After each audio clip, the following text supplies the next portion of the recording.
Hey folks, got a BatRep for you. World War II action, Panzer Grenadier Deluxe. It was a full game. It's, by the rules, this is about 1,500 points aside,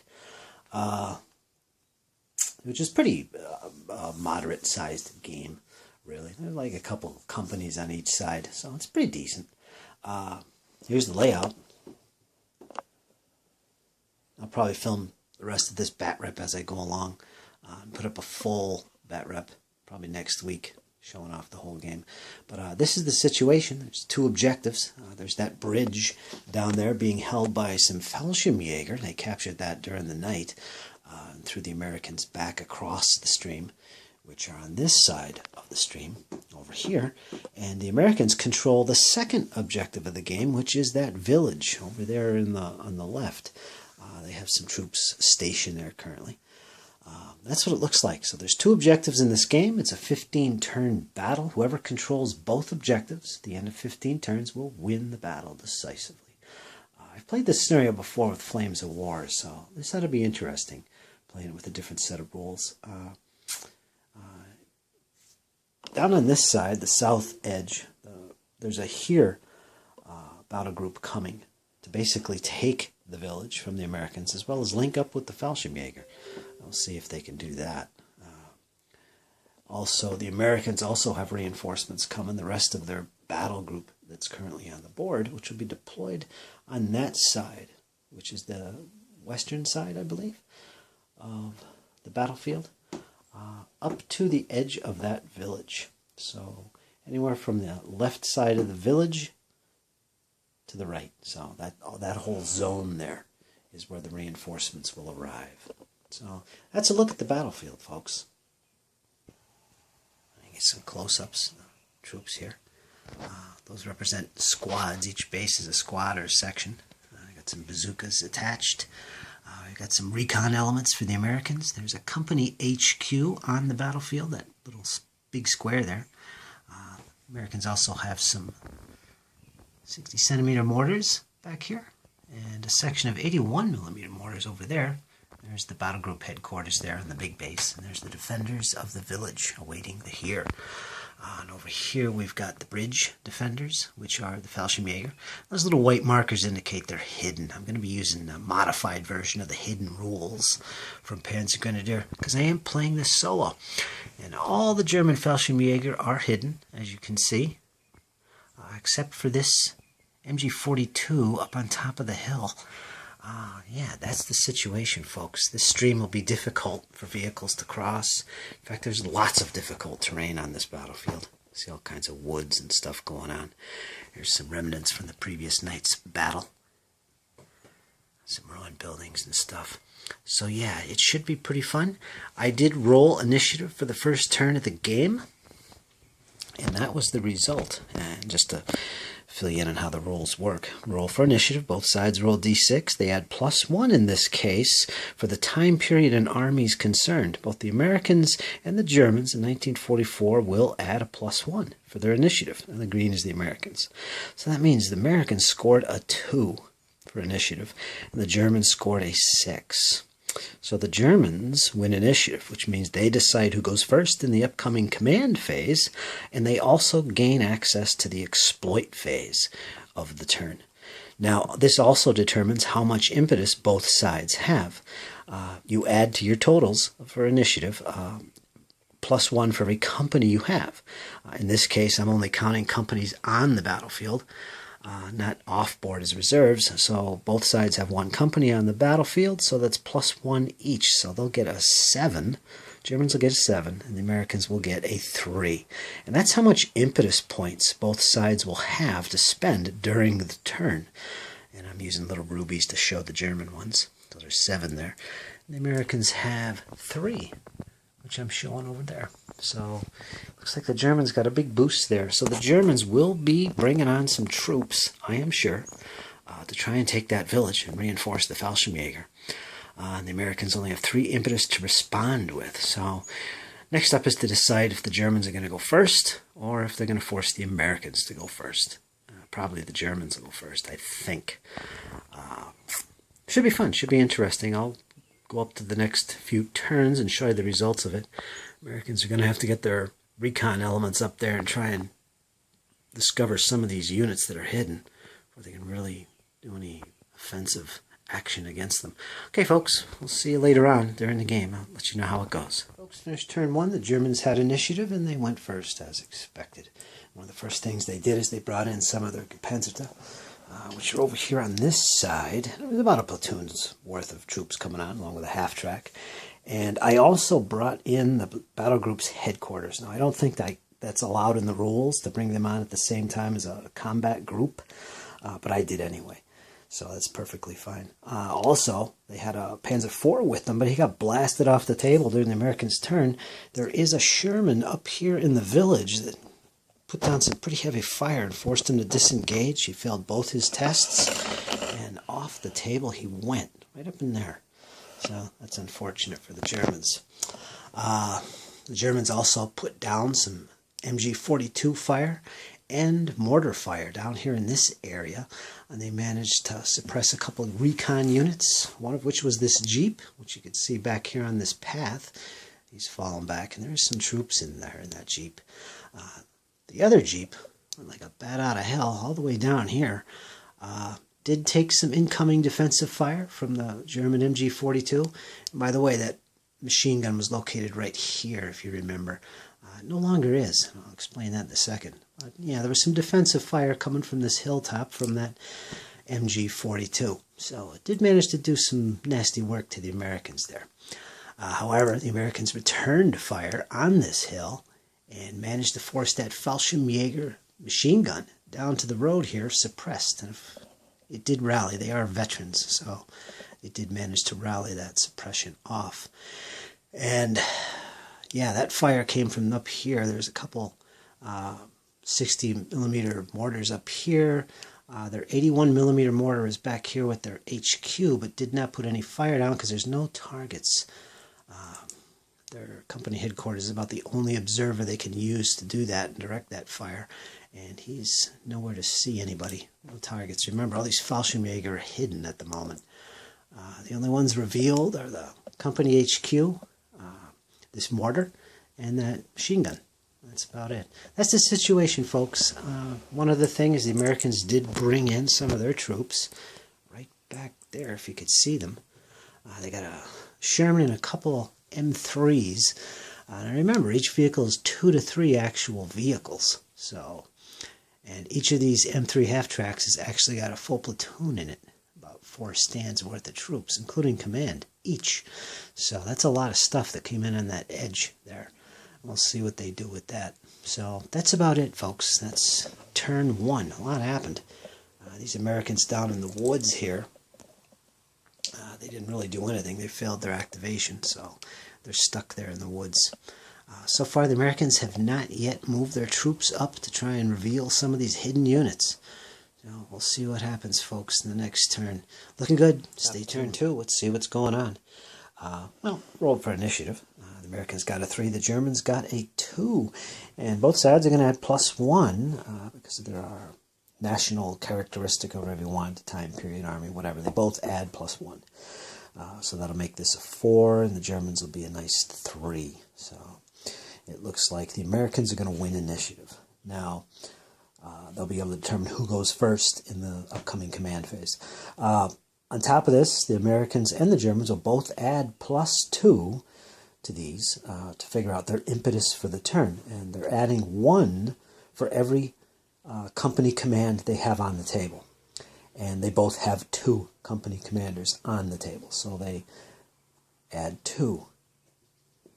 And this determines how much impetus they have for the turn. So the Germans will have 5 and the Americans will have 6 impetus.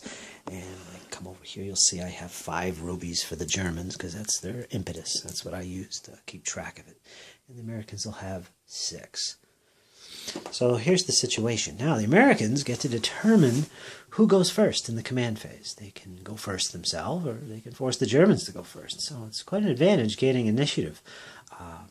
But in this case, the Americans are going to force the Germans to go first. And the reason for that, in my opinion, is it kind of deprives the Germans of targets to shoot at during their command phase. Because if they go first, their command phase will be first, and there's the only targets available to them are what's on the table now. Like down there by that little bridge, there is a little recon jeep right in front of it, right in there. And that's probably about the only target available for shooting at down here. Everything else is kind of hidden away and got lots of cover, as you can see. They might get some more shots against these guys down here. We'll see with their mortars. But yeah, that's the point of that. It'll force them to go first. The Germans, of course, will probably bring on more reinforcements down here to supplement this little force. We'll see. But that's what's going on there. Another thing to keep in mind is that the Americans will gain access to that exploit phase, which gives them the chance to move additional units or combat groups during the turn. The Germans won't be able to do that because they didn't win initiative. So it doesn't matter who goes first. It's who gets initiative gains access to that exploit phase. And basically how many combat groups, or platoons basically, groups of 6 or fewer bases or vehicles is what it comes to. How many of them that you can use or give exploit orders to is based on the number of HQ units on the table. That includes the battle group HQ as well. So for the Americans, they have their battle group HQ, which is up there. It's on the table. That's 1. Plus they have 2 company commanders, if you remember. So it's a total of 3. They'll be able to automatically activate 3 combat groups and take extra movement with them, really. And there's no defensive fire against them either. So it's quite potent, that exploit phase. I do like it. So, okay, let's get into this. Let's get into turn 2 and see what happens. Okay, folks, another little quick update showing you what's going on. I like this over here. There's a Jeep up here, part of the recon detachment. He's been hauling ass down that road, taking all kinds of fire. He whipped over the bridge. Got away from some pretty accurate mortar fire by the Germans early. But he's been making his way down this road. He did make a recon attempt to spot these guys in the woods down here. Failed miserably. But he got close enough that he automatically revealed them. But unfortunately, the Germans caught him at close range. But he managed to survive that unharmed. So hats off to that recon unit right there. But yeah, so far so good, folks. Got a German company commander up there. He's been observing for his mortars. Got stuff going on here. We got the Germans up here coming onto the board quite mightily. I'm learning real quick. When you bring troops on, you should keep them in their vehicles if you can, because otherwise they spread out like this and there's no room to bring troops on. So if they're all inside the half-track, that's great. So it's like each vehicle's 2 to 3. And this one vehicle model can hold up to 4 stands of infantry. So they could all be in this one vehicle if I want. But for some reason I got these 2 guys out and I got the command out. This guy's still in the half-track so he can use his the machine gun. But I don't know why I'm doing that, so I'm going to have to train myself, I think. Here we got the battle group commander right there. Got a half-track with another company command. He's out of the vehicle. I believe there's a squad in that half-track as well, so they can use the machine gun. But that's the situation, folks. It's still pretty tight. I'll try and get up another update before the end of the day, and we'll see what happens. Okay, folks, take care. That's that. Finished turn 2. As expected, the Americans forced the Germans to go first. And, of course, the Germans had no targets to open up on unless they come out of their hidden status. As you can remember, all these Fallschirmjäger are hidden down there, so they would have to come out of that if they wanted to open fire and have some targets. There wasn't any. So the German shooting was very ineffective. I think they let go with some mortar fire. Totally ineffective. I think they tried to put down a little bombardment here in the village, which was kind of stupid. Fallschirmjäger mortar should have been shooting down here, but really not many targets. The Germans did bring on some Panzer Grenadiers, another basically a platoon worth inside that half-track right there. It's about as far as they got. And of course, there's the company commander right there, along with the battle group commander on the left. And that's about it. And all these Germans, by the way, the here troops are regulars. They do have 1 off-board platoon that is veteran. So hopefully that'll help them in the assault on the village. We shall see, folks. We shall see. Let's see. The Americans went next, and their fire was just as ineffective, unfortunately. They did manage to get this platoon forward into the trees. Still, all those hidden Fallschirmjäger are laying quiet, so they don't know what's going on. They moved up a recon jeep that far. Still cannot see over that little slope, unfortunately. This unit right there is suppressed. Just a unit of regular troops. Still got that Sherman sitting in the reserve here. Doesn't want to risk moving up too far and exposing itself to possible Panzerfaust fire, so he's kind of holding back. They did bring on some reserves. These reserves, they came in the last turn. They did move up and debust all their infantry, so there's a lot of infantry up there. About 2 platoons worth of infantry, along with one of the company commanders as well, located right there. The second company commander's right there. So they moved up on this slope and debust. They're ready to go into the woods there if they so choose, or move into the village and defend it. This Sherman back here didn't get off the mark and do anything. During the exploitation phase, which was quite useful for the Americans, they did manage to bring on some extra troops, including a couple. Where are they? I think they're down here, actually. Right in here. They came in over here. I think there's like 2 squads and a platoon command. They deployed up on this area across the stream, and they're up here in this woods at this moment. So there is a handful of troops, Americans, kind of outflanking the positions of the Fallschirmjäger. See if that does anything effective. And the other thing that they did is they brought in a 76 Sherman right there. That's a 76 Sherman coming during the exploitation phase. And that's about it. There wasn't much going on, so it's only turn 2, so it's early. Okay, folks. Turn 3 is coming up. Let's see what can be done next. One thing I should add, during the exploit phase for the Americans, they also brought in these 2 squads that have a bazooka attached. Coming off this company commander, you can do that. I think it's really cool. Instead of your reinforcements, your reserve coming on from a board edge, you do, during the exploit phase, have the option of bringing on non-vehicles, basically infantry and cavalry units, off of the position of your company commanders, wherever they are. In this case, I got him kind of up forward in a central position there, and I put 2 squads deploying off of him during the exploit phase. It's kind of like troops sneaking forward. So if you can imagine, maybe these troops were heading up this road, for instance, all the while this battle was raging, and when the time was right, there they are. They made themselves known at that wall. I like that. That's pretty cool. So they don't have to come on from an edge. They can come on a position from your company HQ. As long as he's not close to the enemy, they can do that. So there you go. That's pretty, folks. Then I go through a little example of shooting, a simple one. Here's our situation so far. You can see the Fallschirmjäger medium machine gun holding the position here in the front of the bridge behind this barricade. They got cover on the flanks as well. There's some shrubs and whatnot. They do have hard cover for being on the bridge as well, as this barricade counts as hard cover. So they're pretty much dug in there. It's pretty good. Anyway, I got a little smoke tuft in front of them to show that they defensive fired earlier during this turn, primarily against this Jeep, attempting to spot them coming down the road. Well, the Jeep survived.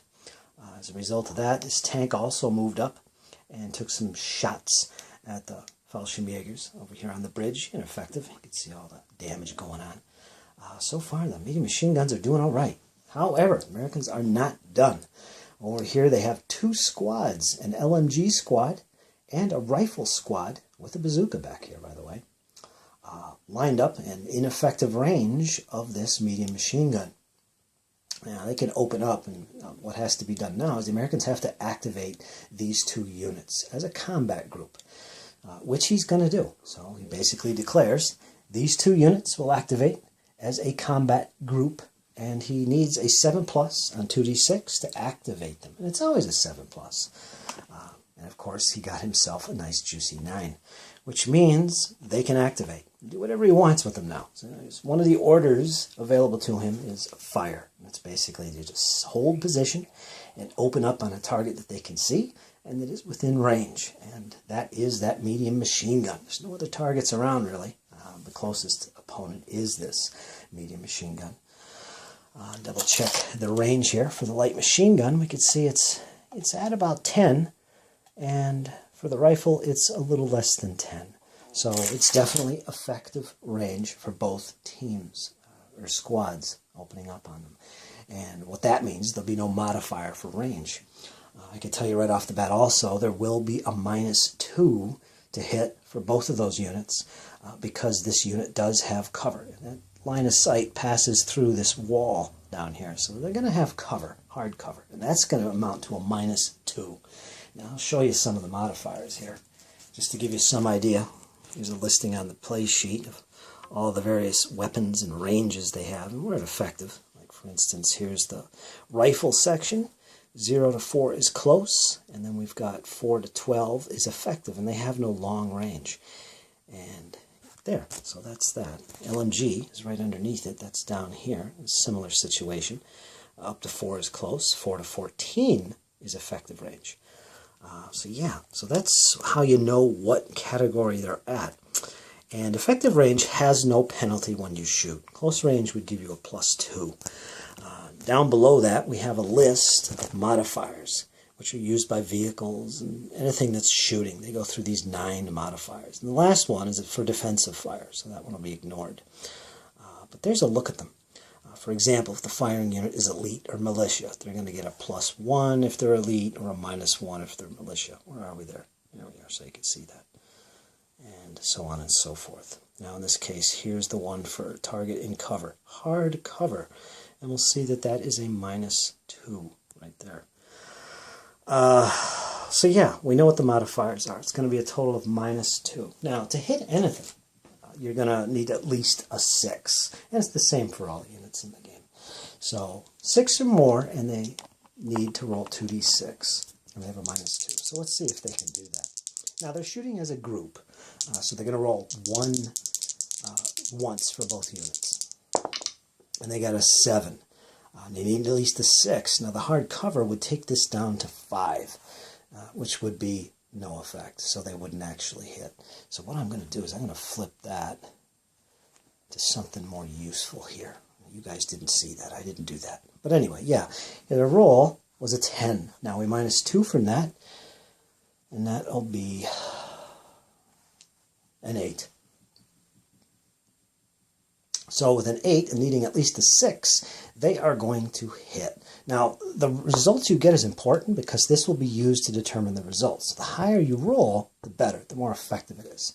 So one other thing to look at here will be the number of stands. Each stand represents when you're trying to figure out how much damage something does. And what I mean is that, well, you'd think that one rifle squad counts as one rifle squad. And it does. One stand equals one stand for resolving the effect. Light machine guns, to reflect their more devastating firepower, increased firepower rate, count as 2 stands when you're resolving the effect of a hit. So, in other words, these 2 units firing together will add what they represent. In this case, 2 for the LMG, 1 for the rifle. Total them, it's 3. So they'll count as 3 stands when you're resolving the effect of the hits. They hit, so they're going to count as 3 stands instead of 2. That's how that works. So our result was 8. We go to our effects chart, which is somewhere here. There it is. Let me get the right chart out. You can see what I'm talking about here. What you do is you look up the number of stands that's being represented here in terms of results, which is 3 stands, or 3 sections it's called, squads, however you want to say it. And you reference it with the die that was rolled to hit. In this case, it was 8. So if we look at that result, we get a disengage times 1 plus a suppression times 1. Now these are names of tests to figure out what happens to the target. So there's a disengage test and there's a suppression test that have to be distributed to the targets. Now when you shoot, you can the first target you choose, it's called the main target. That's the first one that takes the effect. So that first main target would take the disengage test. Any further targets, and it's any target unit within 4 inches of the main one, can also be hit. They would be distributed, whatever results follow this. And in this case, everything is on the medium machine gun. There is no other squads in 4 inches of him. So he would have to make both tests in this case, a disengage and a suppression test. It's pretty deadly. So let's take the tests and see what happens to these Germans. The first thing we want the German machine gun to do is to take their disengage test. And again, if we look at the charts here, we'll look that up. Disengage test is right here. They're going to roll their dice for the test, apply any modifiers. There's not many. They're all at the top here. Like if they're elite, they get a +1. If they're militia, they get a -1. And then just reference the result. So we're going to do a disengage test first. And cross-reference it with the result. There's no modifiers here. The Fallschirmjäger are veterans, but there's no modifier for that. So let's see what happens. Higher the better. They get a 6. So let's look and see what a 6 gives us on this little morale test. 6 is located right here, 5 to 7, and we reference that with the type of test. Disengage test. The result is disengage. All right, so the effects of this have to be applied immediately. So let's go back to our situation here on the bridge. This unit, to disengage, has to fall back away from the enemy. It can't move closer, but it has to fall back 6 inches away from the enemy. Now, it doesn't have to if it's already in cover, but it has to fall back at least 1 inch. So we're going to do that. We're going to pull him back off the bridge. Well, he's going to stay on the bridge. I'm going to pull him back from the barricades at least 1 inch because I do have cover. So we're going to put him right there. And he would be considered suppressed. I'll give him a little marker here, if I can find one, show that he is now suppressed. Now, he still has to take another test. He has to make a suppression test now, if you remember. So let's go to the dice tray here and make that roll. And it's done the same way. Higher the better. Ooh, nice 10. And let's go see what the results of that morale test are. Again, same thing. There's no modifiers. 10 plus under suppression test, that's the first row here, is obey orders. Okay, so they're cool. That fire there didn't really hurt them that much. So there you go. They disengaged. In this case, because they're in cover, they just fell back a little bit. If there was no cover, they could fall back just far enough to get in that cover. Within 6 inches. If there's no cover at all, they have to fall back the full 6 inches. That's how that works. So there you go, folks. That's an example. And these 2 units up here would now have been activated, and they're done for the turn. So that's that. Okay, folks, finished turn 3.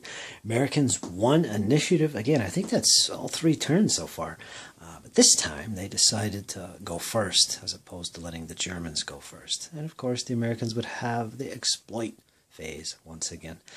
All the troops you see on the table for the Americans are all the troops they have. So they have nothing in reserve at this point except for, I think, 4 half-tracks. They got some M3s there.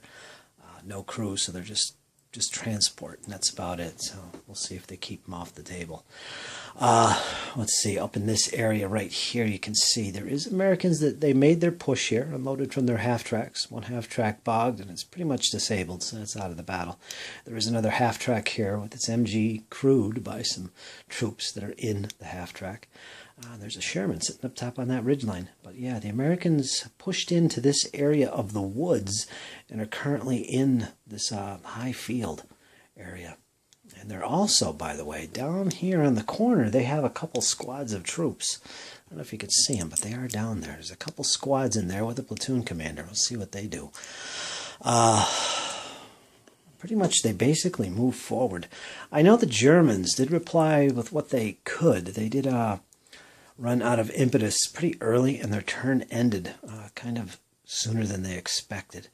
They did manage to put a bombardment down, some off-board artillery, battalion support artillery, came down in this area, and they did manage to suppress a few units. Did nothing to the Sherman, but they did suppress some units, and most of them are now rallied. I think there's 2 units suppressed currently, including that half-track, which is right there.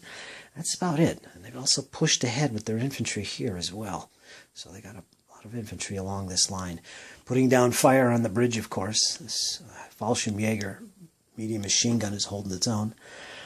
These Fallschirmjäger in the woods down here were revealed, and there was a 81mm mortar bombardment called in. One unit of Fallschirmjäger bit the dust. They took off. They couldn't take it. They were in the middle there somewhere, but they left. The rest still remain. The Americans have also pushed out of the woods from this area. They are now up in here. They got their infantry moving forward, kind of exposed, but I'm sure they're hunkering down. See what happens in the next turn. Got a Jeep right here, a recon. Took some incoming defensive fire from the MG up here. It survived. Currently, there's more American infantry in front of that Jeep. I don't know if you can see that, but they are there. Kind of exposed, but they're there. Got some support from another Sherman, putting down some fire on the bridge. Relatively ineffective. Of course, there's a company commander HQ right there who's been calling down some mortar support. Somewhat effective. As for the Germans, like I said, they didn't really get a chance to do a hell of a lot. Their impetus ran out fairly early. They did manage to bring on 2 more sections of Panzer IVs this time, and they're kind of up on this sloped area. One thing interesting here is that the Americans, if you look over there, you'll see right on the flank of the village, there are 2 Shermans, a 76 and a 75. They did come out as far as this area here, took some fire, put down some fire on these infantry, suppressing them, pushing them back a little bit. And also did some defensive fire on these troops over here entering the board. Relatively ineffective. This unit here is suppressed. As soon as these Panzer IVs come on, they hightailed it back into the village. So they're now back where they started. They're hiding behind some bushes, basically, so they do have cover. That's about it for this side. The Germans did move up their battalion battle group headquarters up into this field. They have a half-track on this road, ready to put down some MG fire. Could not see this unit up here, which is suppressed, by the way. So that's the situation, folks. That's what it looks like. It is turn 3. There's a long way to go yet. So far, I don't know. The Americans are putting a lot of stuff on the board. I mean, that is a lot of infantry coming along in this area. It looks like they're really pushing for that bridge and almost completely ignoring defending this village. They got the 2 Shermans and 2 squads of infantry. That's really about it. And they got no more troops to bring on from reserve at this point. The Germans do. They got about 2 platoons of Panzer Grenadiers and half-tracks yet to bring on. We'll see if they do. Okay, folks, going into turn 4. Let's see what happens. So far, it is a draw. Here we are, top of turn 4. Got to roll initiative. It's kind of critical, especially over here where the tanks are about to be engaged. We got the 2 Panzer IVs coming in off the top of this hill from reserve. And down here facing them is 2 Shermans, one of which is a 76. So, yeah, they're kind of facing off. So whoever gets initiative or goes first will be able to engage the other first. So it could be kind of critical, depending on how accurate these tanks are, or basically how they react. So initiative may play a big role here. So let's get to that initiative roll and see what happens. Now both sides will add +1 to their D6. High roll has an it. For the turn, ooh, the Germans get initiative. They're going to add +1 to that, so that's 5. +1 for the Americans, so that's 3. So that's the initiative. The Germans have the initiative. They will gain access to the exploit phase as well, which not only gives them a chance to do some extra moving, but bring on some reinforcements as well. For impetus totals, we had 2 because both sides have 2 company headquarters on the table and in action. So they will have, the Germans, 7 impetus, and the Americans will add 2, and they will have 5 impetus. So I'll pull out the rubies for that. So 1, 2, 3, 4, 5, 6, 7 for the Germans. Put them right there. I use them to keep track. And 6 for the Americans. I'll put them on the other side. So now I'm going to step back and take a look at this and see what I'm going to do with these sides.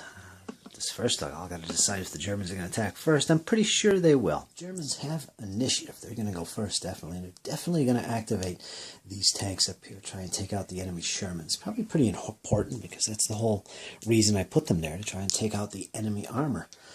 So the first thing they have to do is activate, and they need a 7+ to do that. Let me see if I can get this down here. All right, there you go. 7 plus. Use the right dice here. They get a 6 and a 10, so no problem. So they activate, no problem. I'm going to give them a fire order. Let's check the range and the cover that's involved here. Now, the first thing you do when you shoot with a group of things, you have to determine and show what target each one is firing at before you roll your dice for the effects. So this platoon commander is Panzer IV.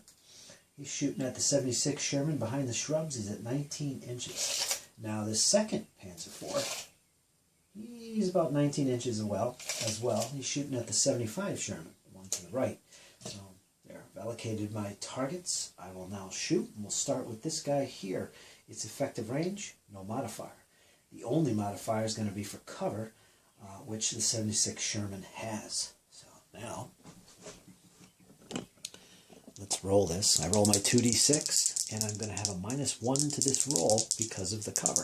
I hit on a 6 plus 7. -1 is 6, so I just barely got a hit, unfortunately. Okay, now what we do is we add to this, because it's anti-tank fire we're talking about here. We got to add the armor penetration of my Panzer IV. It's an L75, so it's an addition of 6. AP is 6. So I'll add 6 to this result. Let's put this here like that.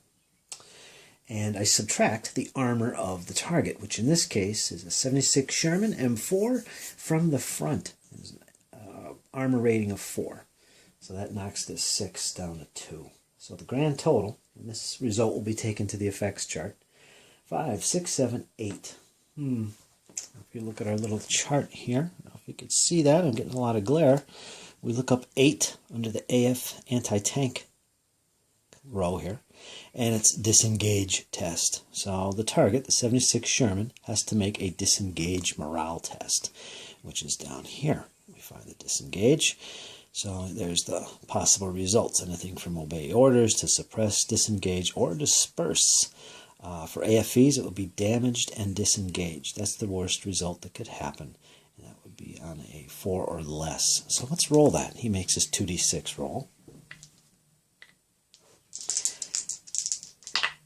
And he gets a 4. Now, there's no modifiers here. These are regulars. It's not a shot from the flank or the rear. So there's no modifiers to this roll. So it's a straight-up result of 4, which is, under the disengage test, this one right here. It's AFE damaged and disengage. Yeah, so they're damaged. They're going to be marked with 1 damage, which won't destroy the tank. It's just going to be penalized when it shoots and has to make a disengage. So let me carry that out. All right, so I'll mark him with this little marker to show he's damaged from this point on, and he has to make a disengage move. He has to move back at least 1 inch, even if he's in cover. He is in cover. What I'm going to do is I'm going to pull him back away around the shrub. I don't want to move through that shrub that's in the back, but I'll move him the minimum. So he's going to move 1 inch away from his current position. Now, the only thing you really are required here with these, he's also suppressed. I got to mark that as well. One thing to keep in mind when you're doing these moves is that when you make a fallback move, you cannot move closer to an enemy.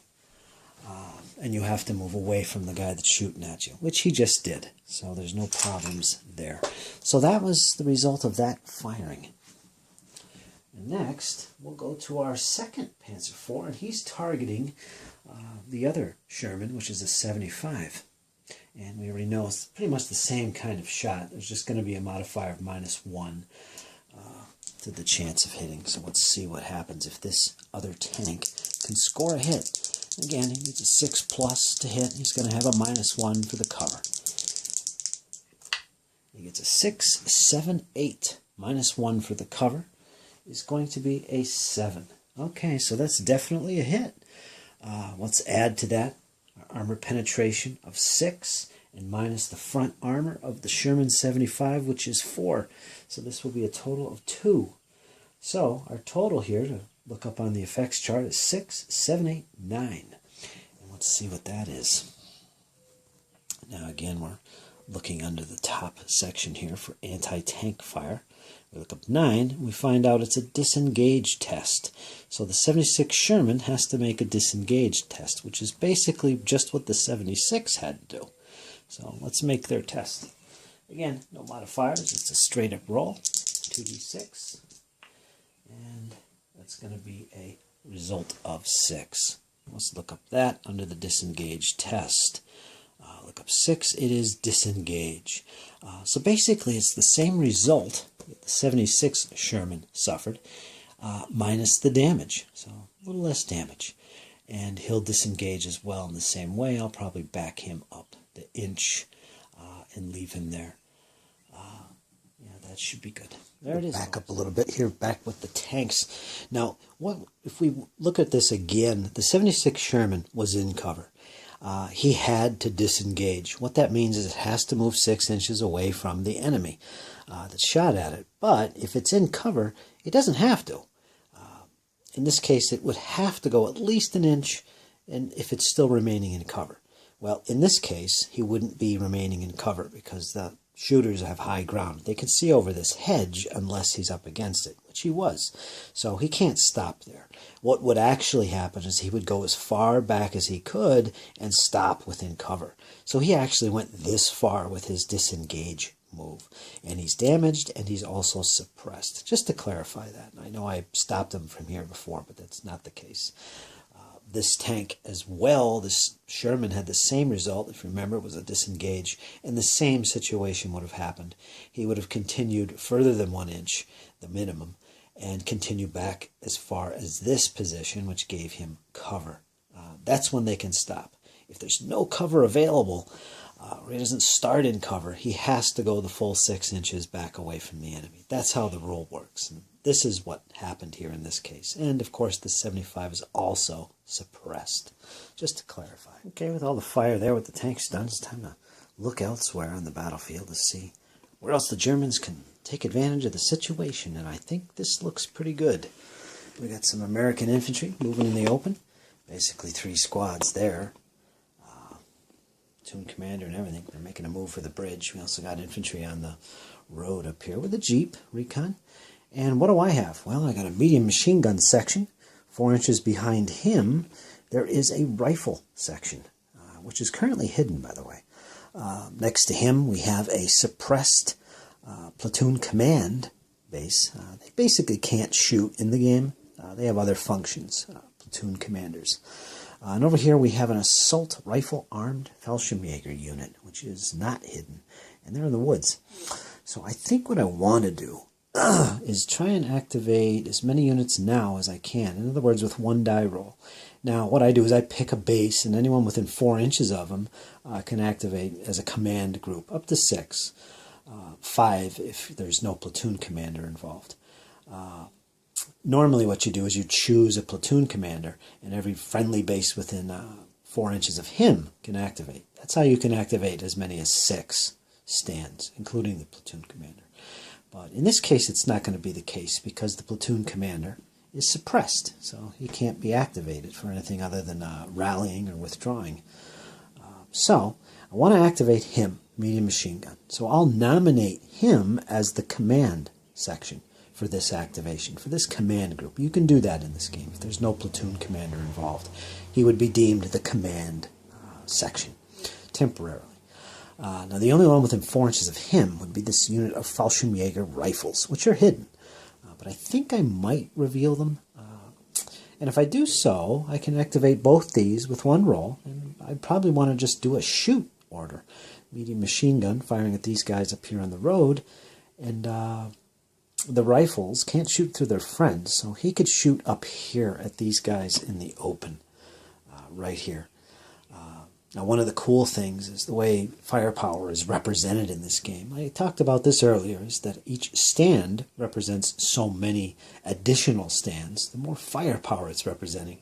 So in the case of the medium machine gun, this actually counts as 4 stands when it fires. Very potent.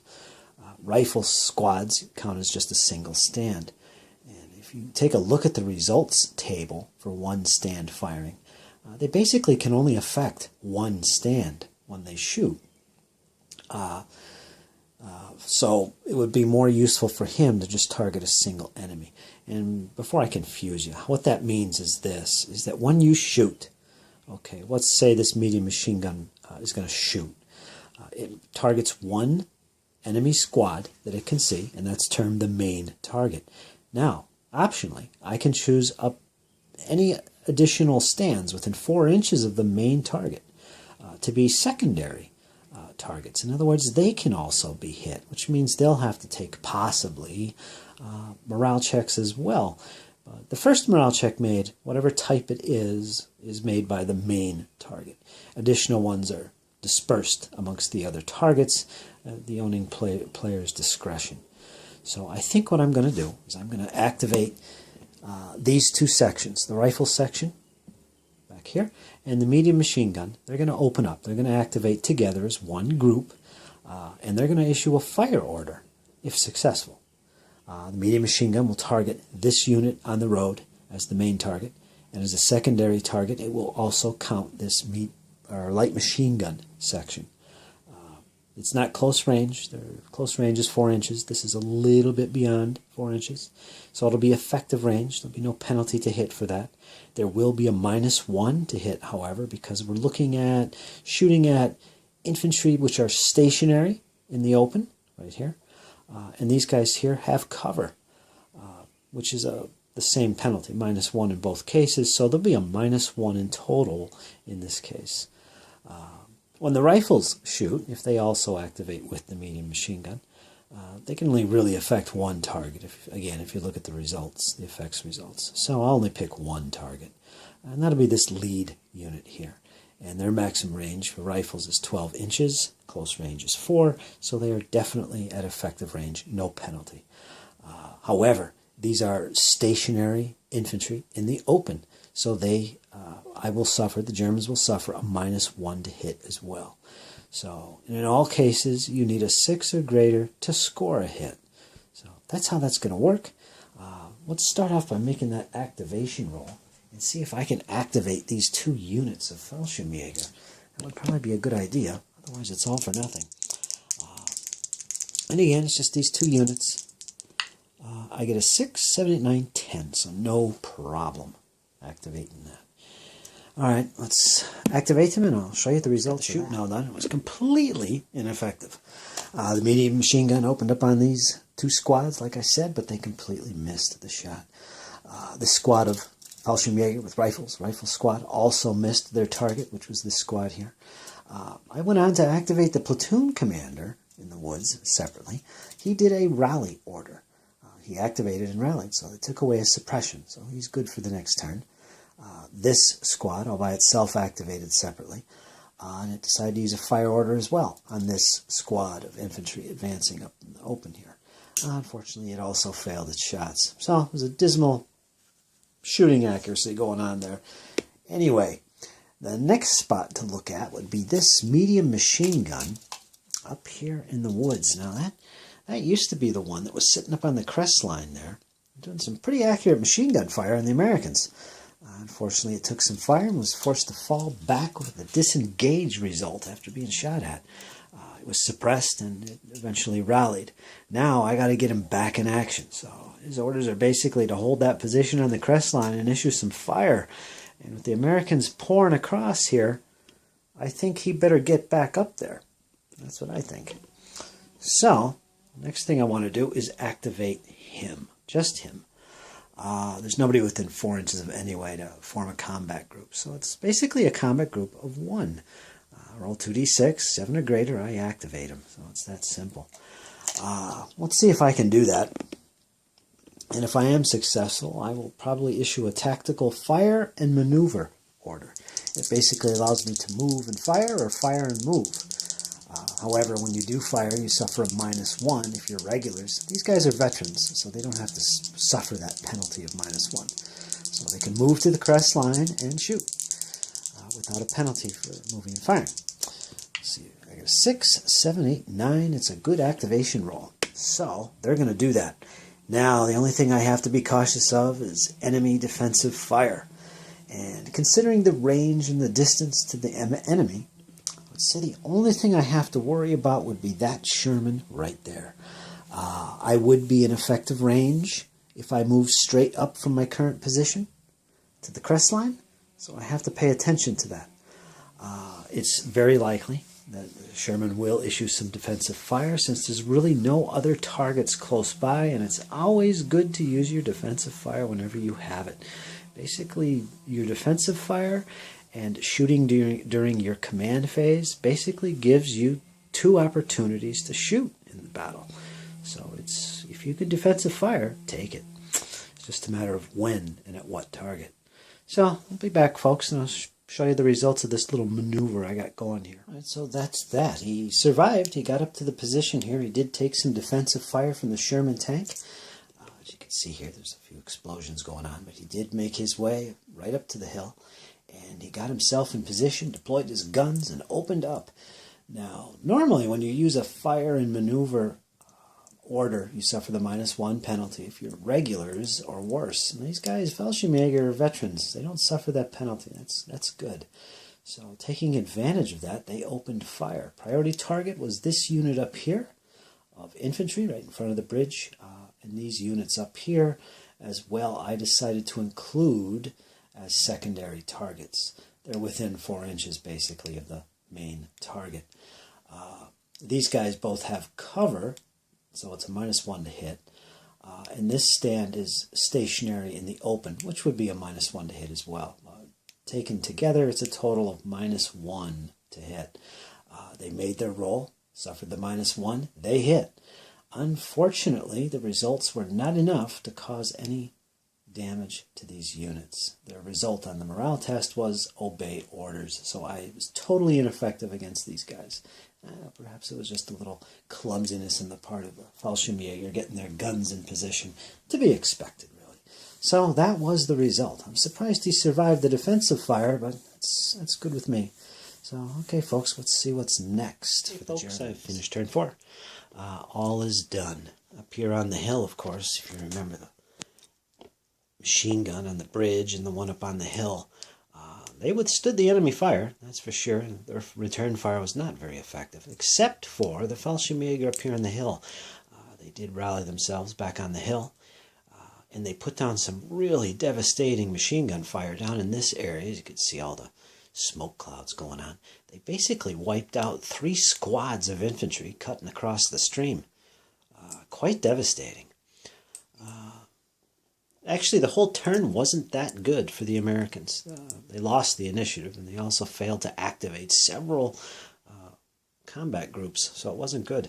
In addition, over here in the woods, you can see there's a lot more Panzer Grenadiers deployed, and that's because of the exploit phase. The Germans were able to bring on, I think it was like 4 squads or so, 3 of which are veterans, Panzer Grenadiers.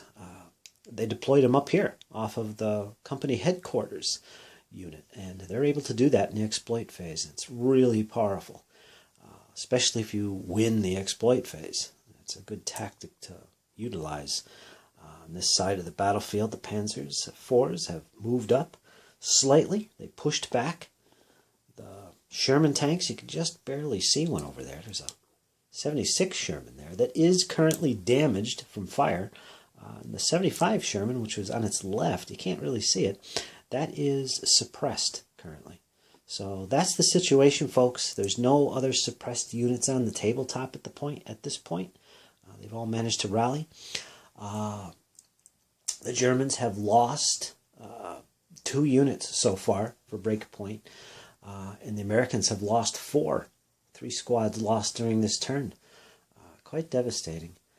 One thing I am doing with this game is I am treating the Fallschirmjäger and the Heer reinforcements on this side as 2 separate armies. So they have 2 separate breakpoints. The Americans, on the other hand, I'm treating them as 1 battle group, 1 army basically, and there's only 1 breakpoint for them. So we'll see what effect that has on the game. Down here, the Americans they're pushing hard on the bridge, but they're not getting anywhere. The Germans are holding their ground. This group of troops here is basically stalled. They failed to move at all this turn, just did not activate. So that's the gist of turn 4, folks. I think we'll jump into turn 5 next, and stay tuned. It's getting bloody. Hey folks, we're pretty much involved in this battle report. I'm going to give you a little interlude, a little update on the strategies being used by the armies so far. And as always, it's a community battle report, so if you want to contribute some ideas or strategies, leave them in the comments. As long as this game is still going on my tabletop, you're welcome to join in.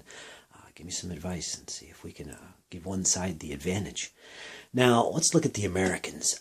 Their objective right from the get-go with their battle group, and it's an armored infantry battle group, basically, so there's lots of infantry, has been to get their troops on the table as quickly as possible, leave a small force defending the village, which they've done, and take this bridge as early as possible. It's proving to be a difficult task at the moment because these Fallschirmjäger are veterans and they're not exactly an easy nut to crack.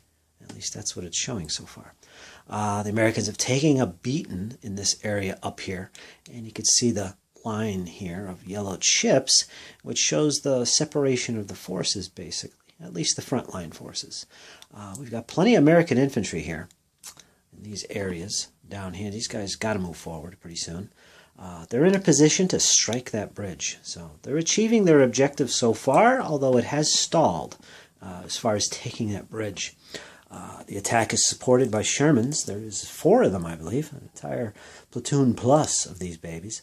We got a 75 up there on the slope, 1 over here, kind of in reserve, and we got 2 more on the opposite side of the village. Over there, there's 2 of them, one of which is suppressed, a 75, and there's a 76 Sherman, which is damaged over there, holding the flank of the village. There's about 4 squads defending the village at the moment. The center is considerably weak, actually. If we look at the Germans advancing into the woods here, almost unopposed, they're in a position to strike the village as well as the center of the American line. And there's about a company's worth of troops here, all along these lines here. Some of them are veterans, and are protecting their flank with the Panzer IVs, of course. So they're definitely focused on getting that village, and I'm anticipating an assault on the village very soon. Unfortunately for the Americans, they're following their plan. They're going after the bridge, leaving a small force to defend the village. Unfortunately, pretty much all of their reserves are committed. They don't really have a hell of a lot to support this village at the moment, mainly because the attack here on the bridge is kind of slowed down. So that's the situation so far. They're kind of weak in the center, and I don't know if the Germans are going to recognize that and try and split the Americans in this area up here. We'll see. Basically surrounding the village, really, preventing any future reinforcement of it. We'll see what happens. Now, the Americans still can call in some artillery. They've yet to do so. They have 1 mission off board that they can bring in. And, of course, they have a single section of 81mm mortars also that can be used effectively, which have been used effectively, actually, against this MG position on the hill. And like I said, unfortunately, these Fallschirmjäger are tough to crack. So we'll see what happens with that. Down there, more toward the north, up here, we do have some recon elements for the Americans. They have a Jeep with a 50 cal, as well as some recon infantry, and some regular infantry up here that have basically bypassed the German defenders up here. They got a squad up in the woods, and they got a squad here. And that's about it. And they're basically bypassing them, coming deep into the zone here. They've basically crossed the stream here. This is the only spot where the Americans have done so. They are in a position, and there's Americans in that ruins, by the way. 2 squads, I believe. Well, a squad and a platoon command. They are in a position to strike the rear zone of the Fallschirmjäger. They've got some mortars here, and of course they have their heavy or their medium machine gun up on that hill. Mainly, they're a distraction more than anything for the Fallschirmjäger. Not much going on there, really. Maybe just surround and take out some of those units that are surrounded with the Fallschirmjäger. That's about it. Be a distraction. But anyway, that's the plan. That's the situation. And it's going to be kind of critical here in the middle for the Americans. If the Germans decide to pierce through here, it's going to be tough reinforcing that village once it is assaulted. And I think that will be a possibility, as we do have troops moving up on the village already. We'll see what happens with that. It's pretty obvious what the Germans are doing. They're basically got their here Panzer Grenadiers coming onto the board quite efficiently.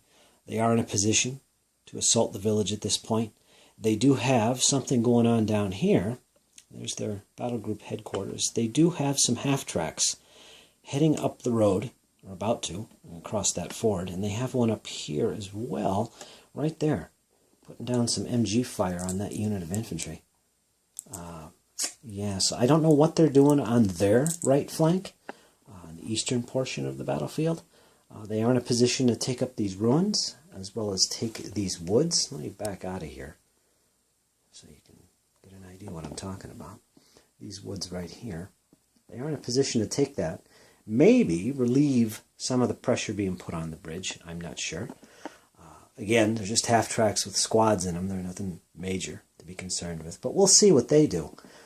In the defense for the Fallschirmjäger, pretty simple. They're just holding back in their positions. They've only lost one squad of troops so far. So they're holding their own. Basically dispersed all along here. They're occupying this building. They have a unit here and a unit over here. They're basically dispersed quite well. But they're not doing much, unfortunately.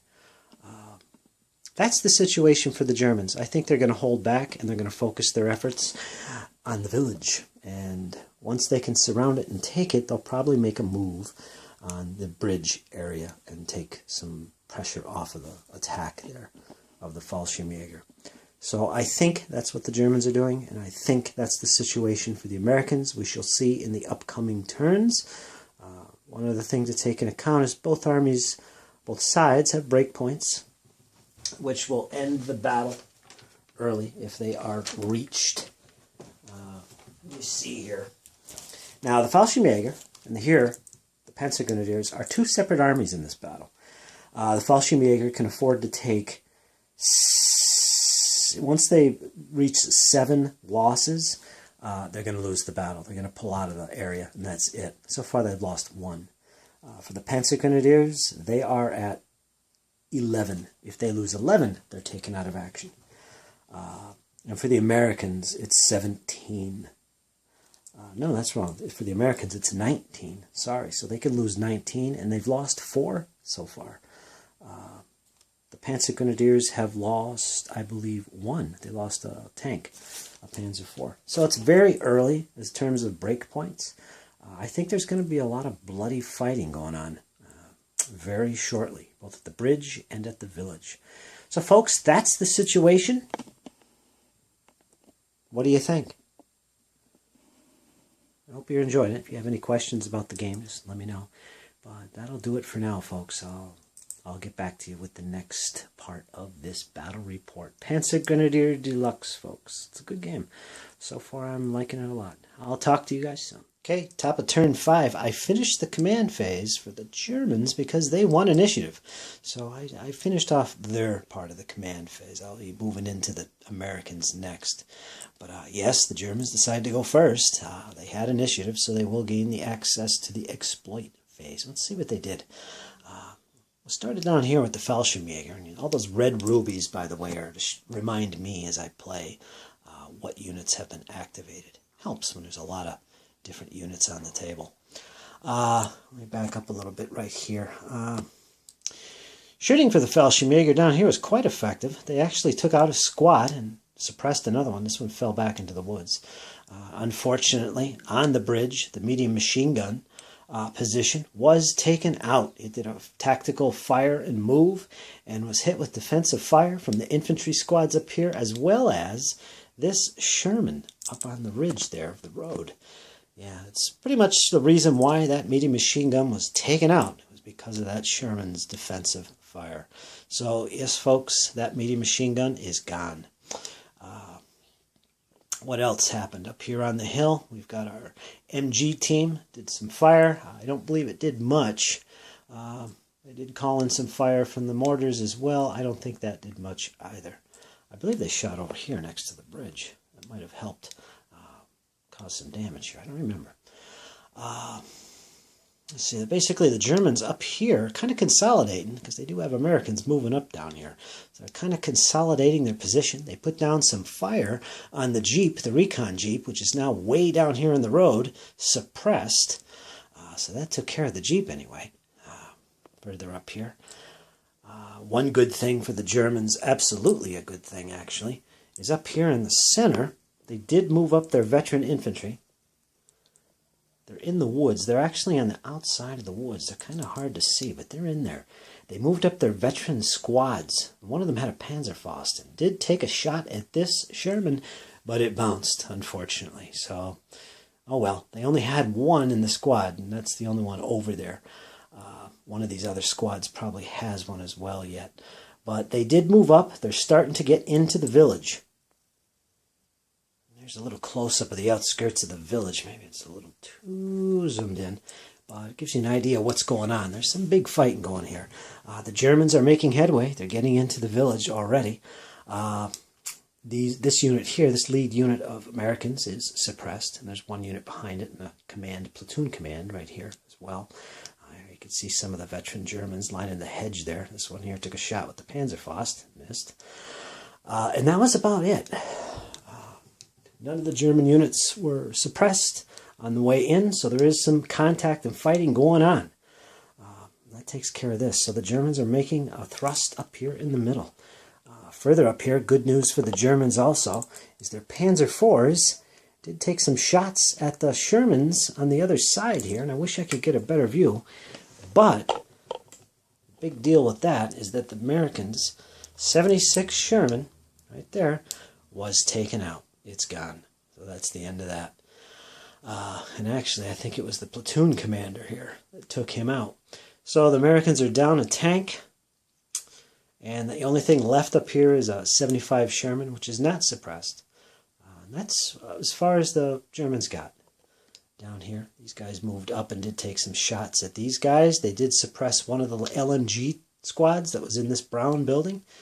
The only thing they're faced with at the moment is this one squad right there that they're going to have to contend with as they make the advance into the village and help their buddies.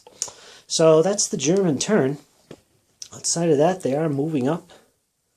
Right back up here. They are moving up this road. Not sure exactly what they're going to do. But I would say this was quite productive a turn for the Germans. And we'll see what the Americans do to respond. Okay, folks, stay tuned. Let's see what the Americans do. Now let's take a little closer look at activating units and how it's done. Now, basically, one thing to keep in mind is there is this idea of combat groups. And what this is it's basically 6 or less sections of troops, whether they're tanks or infantry or jeeps or transport, whatever. The max is 6 of these sections that can be in a combat group. Now, it's pretty much based on a platoon-sized organization. They can be combined arms. You could have tanks activating with infantry at once, or all infantry, or it could be just a single section, like a single squad of infantry if you want. That's what defines a command group. Now, if one of those sections is not a platoon commander base, which this is right here in this case, the maximum is 5 sections that you can include in the combat group. It's something to keep in mind. Now, there is a special rule for human waves that allow it to be quite large, these sections, and that's usually associated with the Russians who are able to do that. But normally it's maxed, it's 6 or 5 if there's no platoon section, command section in the combat group. So let's look at an example. Now, in this case, what I want to do during the turn is I want to activate this LNG squad, this infantry squad, this jeep, and this tank section as well. So that's 1, 2, 3, 4 sections that I can include in this combat group. Now, unfortunately, there's no platoon commander involved here, because he's not one of the sections involved here. So what that means is I have to pick one of these sections to be a kind of a temporary command section. It's called a lead section in the rules. It's okay to do that, so you don't always need to have a platoon section, command section, in the activation. Some armies require it for certain functions in the game, so it's kind of important for that. But normally you don't really need it. Now, in this case, I would just pick one of these sections to be the lead command section. It's a temporary thing. And for instance, I could choose the Jeep. Now, what you do next is once you've decided where your command section is, everybody within 4 inches, in this case, can be activated or included in the combat group. And in this case, the distance is 4 inches. And the reason for that is because it's a combined arms combat group. There's infantry and there is an AFV, the Sherman tank. And the maximum distance is 4.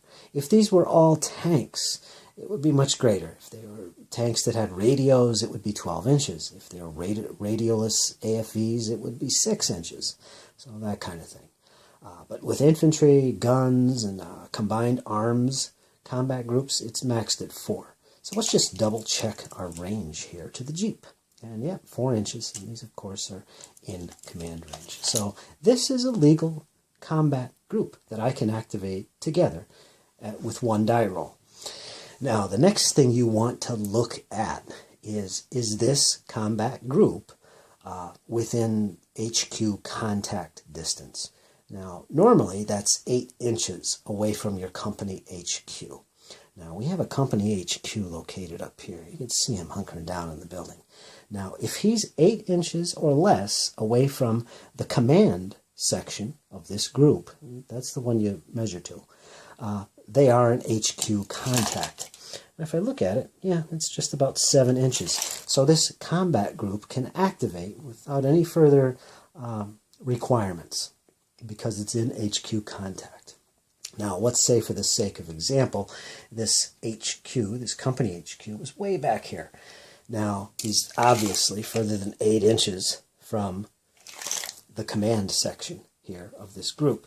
In that situation, this group is considered out of HQ contact. They're not in contact with the company headquarters, too far away. And when this happens, in order to activate this combat group, you're required to pay 1 impetus to do so. So this is going to cost an impetus point for me to attempt to activate them. And I might fail the roll and waste an impetus point just trying to activate them. But that's not the case in this situation. That's basically how that works. Second thing to keep in mind here is if you roll your activation, normally it's a 7+. It's across the board, you need a 7+ to activate any group. If you roll a 5 or a 6, it's called a hesitant result. In other words, they might still activate. It's still possible, and it's called a hesitant result. And what you do when you get that result is you are allowed to add impetus points to the die roll to make it a 7, and therefore activate the group.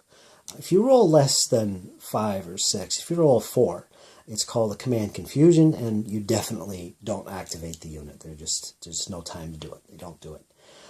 But otherwise, you can add impetus points to make it a 7, and that's with a hesitant result. So it's basically 1 or 2 points of impetus that you're going to add. Now, that's important because not all armies are capable of doing that. For instance, let's look at the Americans. This is a scenario in 1944. Now, the Americans during this period, they can add impetus points to get that activation score to 7 only if they have a platoon commander or a company HQ that is activating with this group.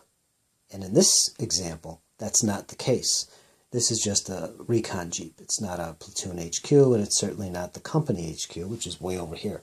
These guys are activating without a platoon commander, in other words. So the only other way I could add impetus to a failed roll for these guys is if the company HQ himself was within contact with this group, which we measured 8 inches away from the jeep. It is. So for Americans during this period, they can, in this situation, add impetus to get a good result. And again, if he was not within 8 inches, I would be required to activate I'd have to spend an impetus point to even attempt to activate. We covered that. But also, if I fail the roll on a 5 or 6, I can't, in this case, use impetus to activate them, to add to my score to make 7, in other words. I couldn't do it in this case. If this was a platoon commander instead, I could add impetus. Even if the company commander was way back here and not in contact with them, I could still add impetus. That's unique to the Americans of this period. They're quite versatile on this level. Another example would be Germans of the same time period, 1944. Their situation, they can always add impetus with a failed roll of a 5 or a 6, regardless if this was a platoon commander or not. They always have that option. They're very versatile tactically on the field.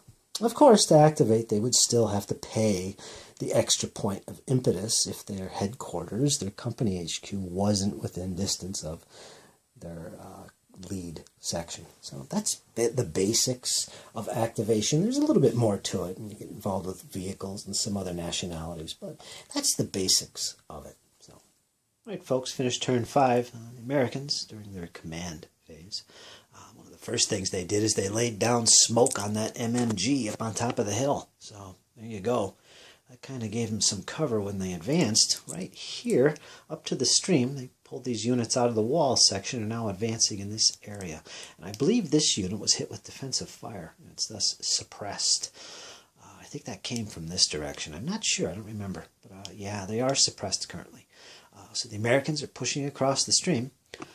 Down here, they were unable to get anywhere with these troops. You can see that current situation. They did move up to occupy this position in front of the bridge. They now have the hard cover benefit of that barricade, something that the opposition over here does not have at this point. So that bridge is pretty much contested at this point. Americans have to move on to the bridge to claim it. There can't be any other units on that bridge as well, so there's going to be some close action fighting going on there. Americans are on the brink of taking it, so we'll see. What else do we got going here? On this side, we got the Germans in a position of taking that village. We went into this before. You can see the Germans have now fallen back. Let me get a better position here on this so you can kind of see what's going on. You can kind of see that the Germans have fallen back. They were originally up in this position, the veteran squads. They were pushed back. One of these units, in fact, was suppressed, but did manage to rally it off. I think there is a unit with a Panzer Faust in there somewhere. Can't find him. I don't see him. I think he's over on this side, actually.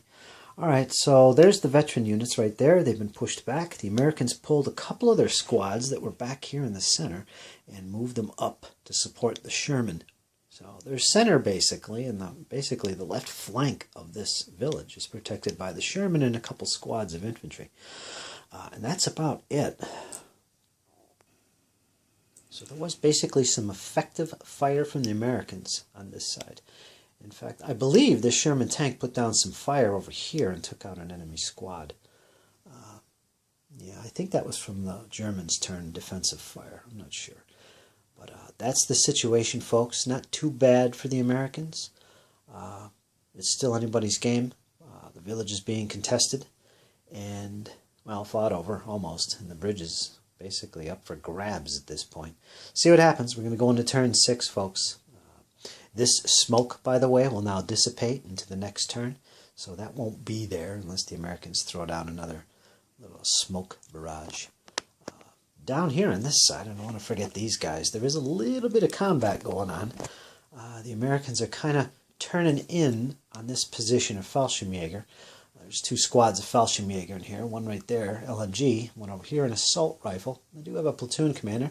They are holding their own against the Americans.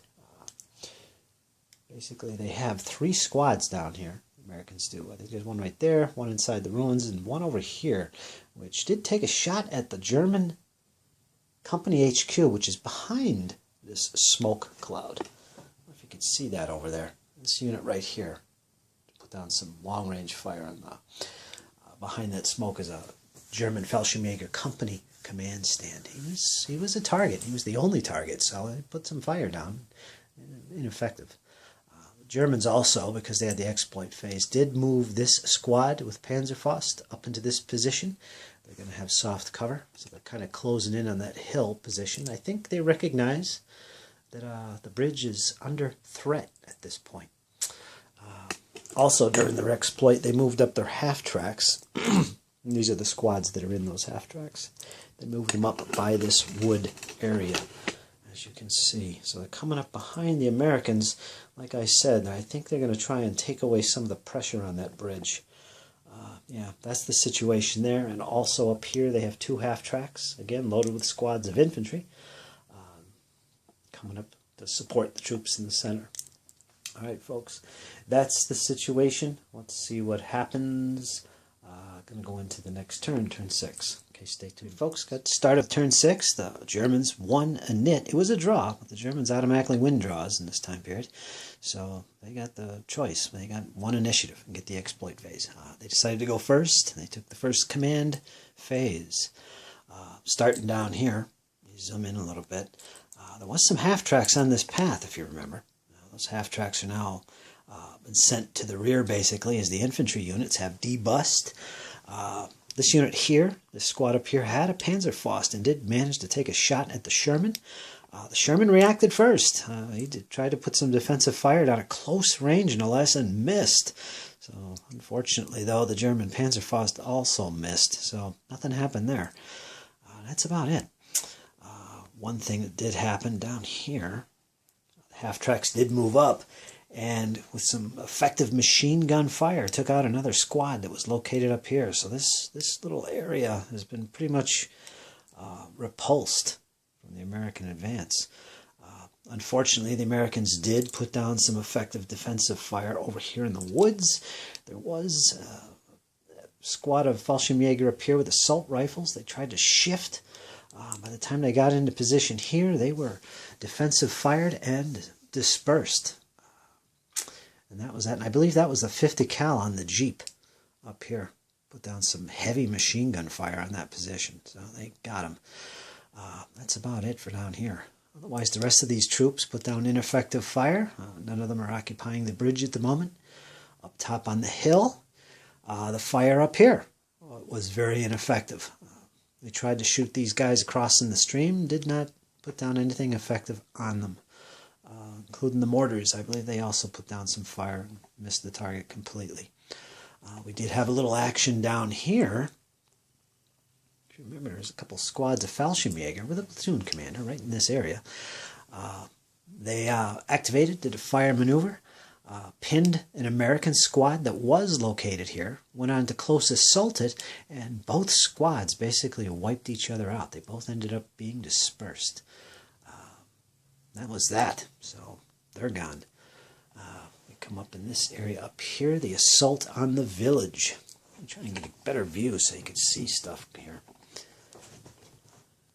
You can see the veteran Germans there along the hedge. They're still in positions here, putting down some fire. This unit is suppressed. They suppressed that infantry squad. They did take out a squad of infantry that was located over here. That's no longer in action.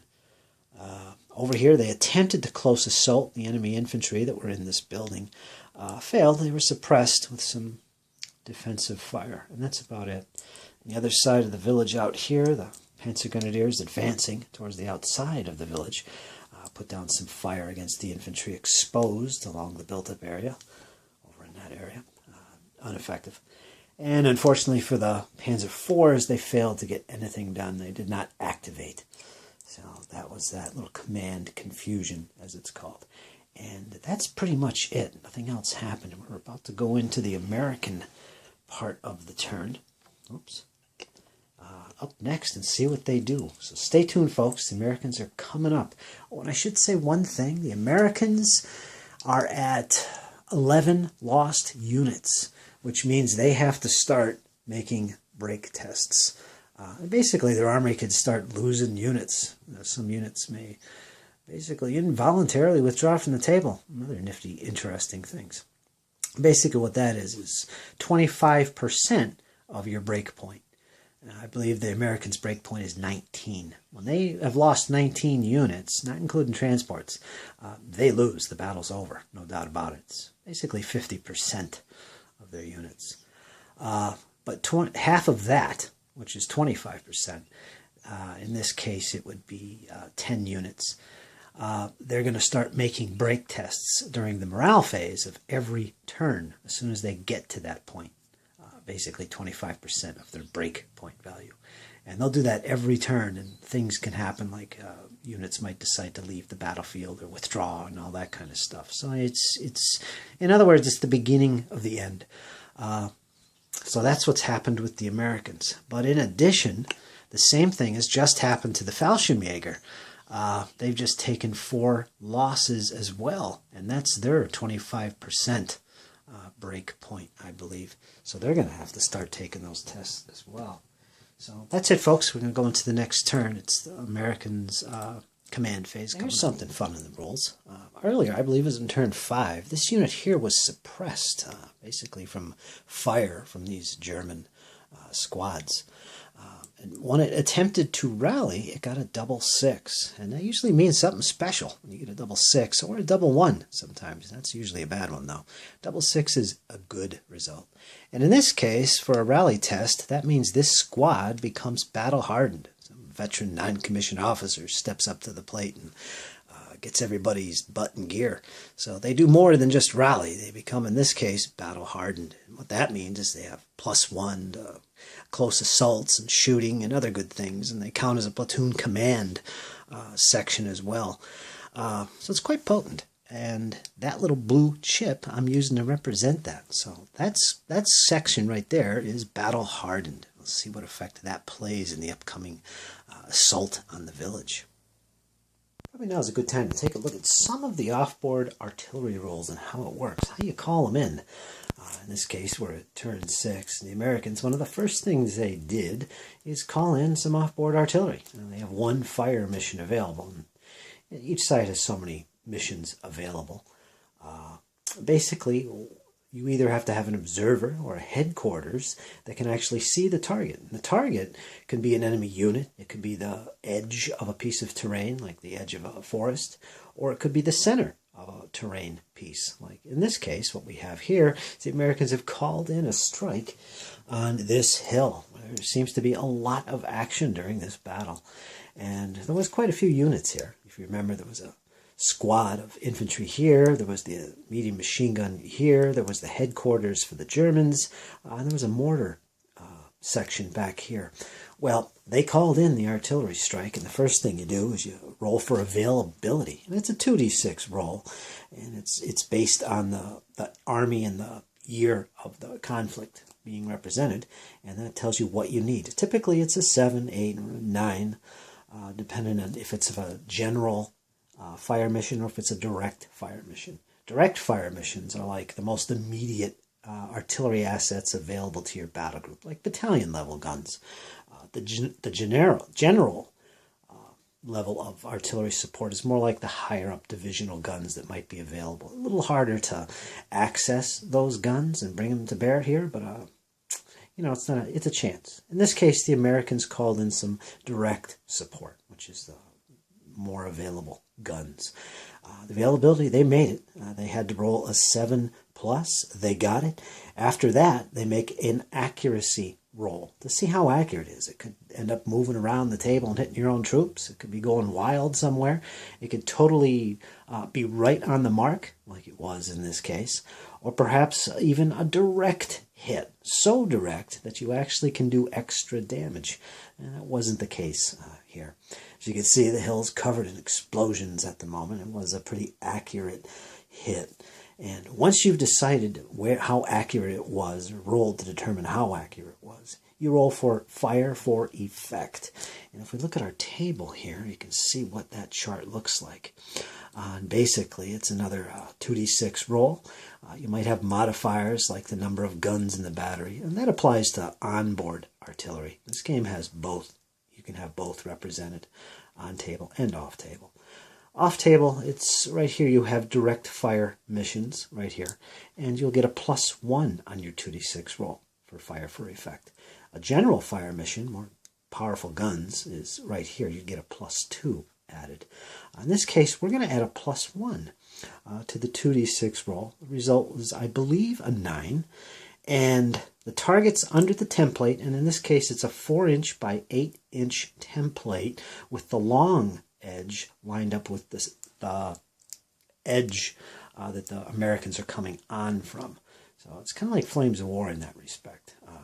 It basically covered this entire area, even back here where it hit part of the mortar team. The net effect in this case, if we look at 9 on this column here, was right here. Infantry and guns in open or cover, that's this section, they have to make disengage tests. And that would be on the morale section of our chart here, where everybody under the template will make those tests. In this case, disengage tests. And it was quite devastating, if I remember. There was quite a few dispersals, which means removal from the table. And in fact, the Germans lost their Fallschirmjäger company headquarters. It's now gone.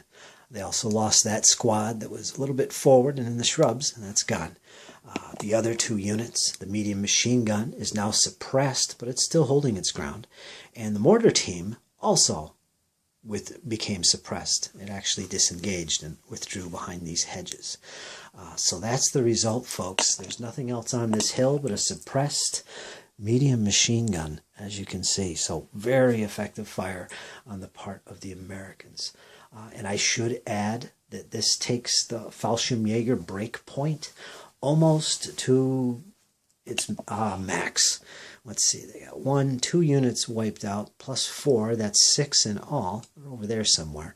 Fallschirmjäger can afford to lose 7, so when they exceed that, when they exceed 7 units broken, the Fallschirmjäger are gone. They're out of the battle. So they're that close, folks.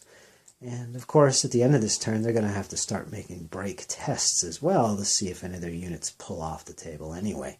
So it's a pretty bad moment for the Fallschirmjäger.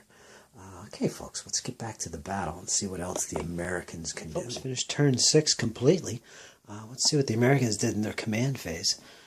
Starting down here, they did actually engage the enemy Fallschirmjäger down here. You can see the Americans have kind of now moved over this way. They're heading up towards the hill with their infantry.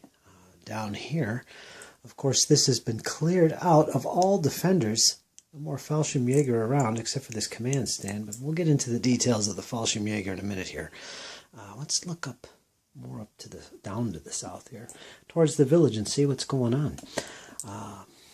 Americans really didn't do much here except lay down some fire. They didn't try and engage any of the Germans that are just getting into the village with the close assault. They just basically engaged them at close range. Nothing effective, really.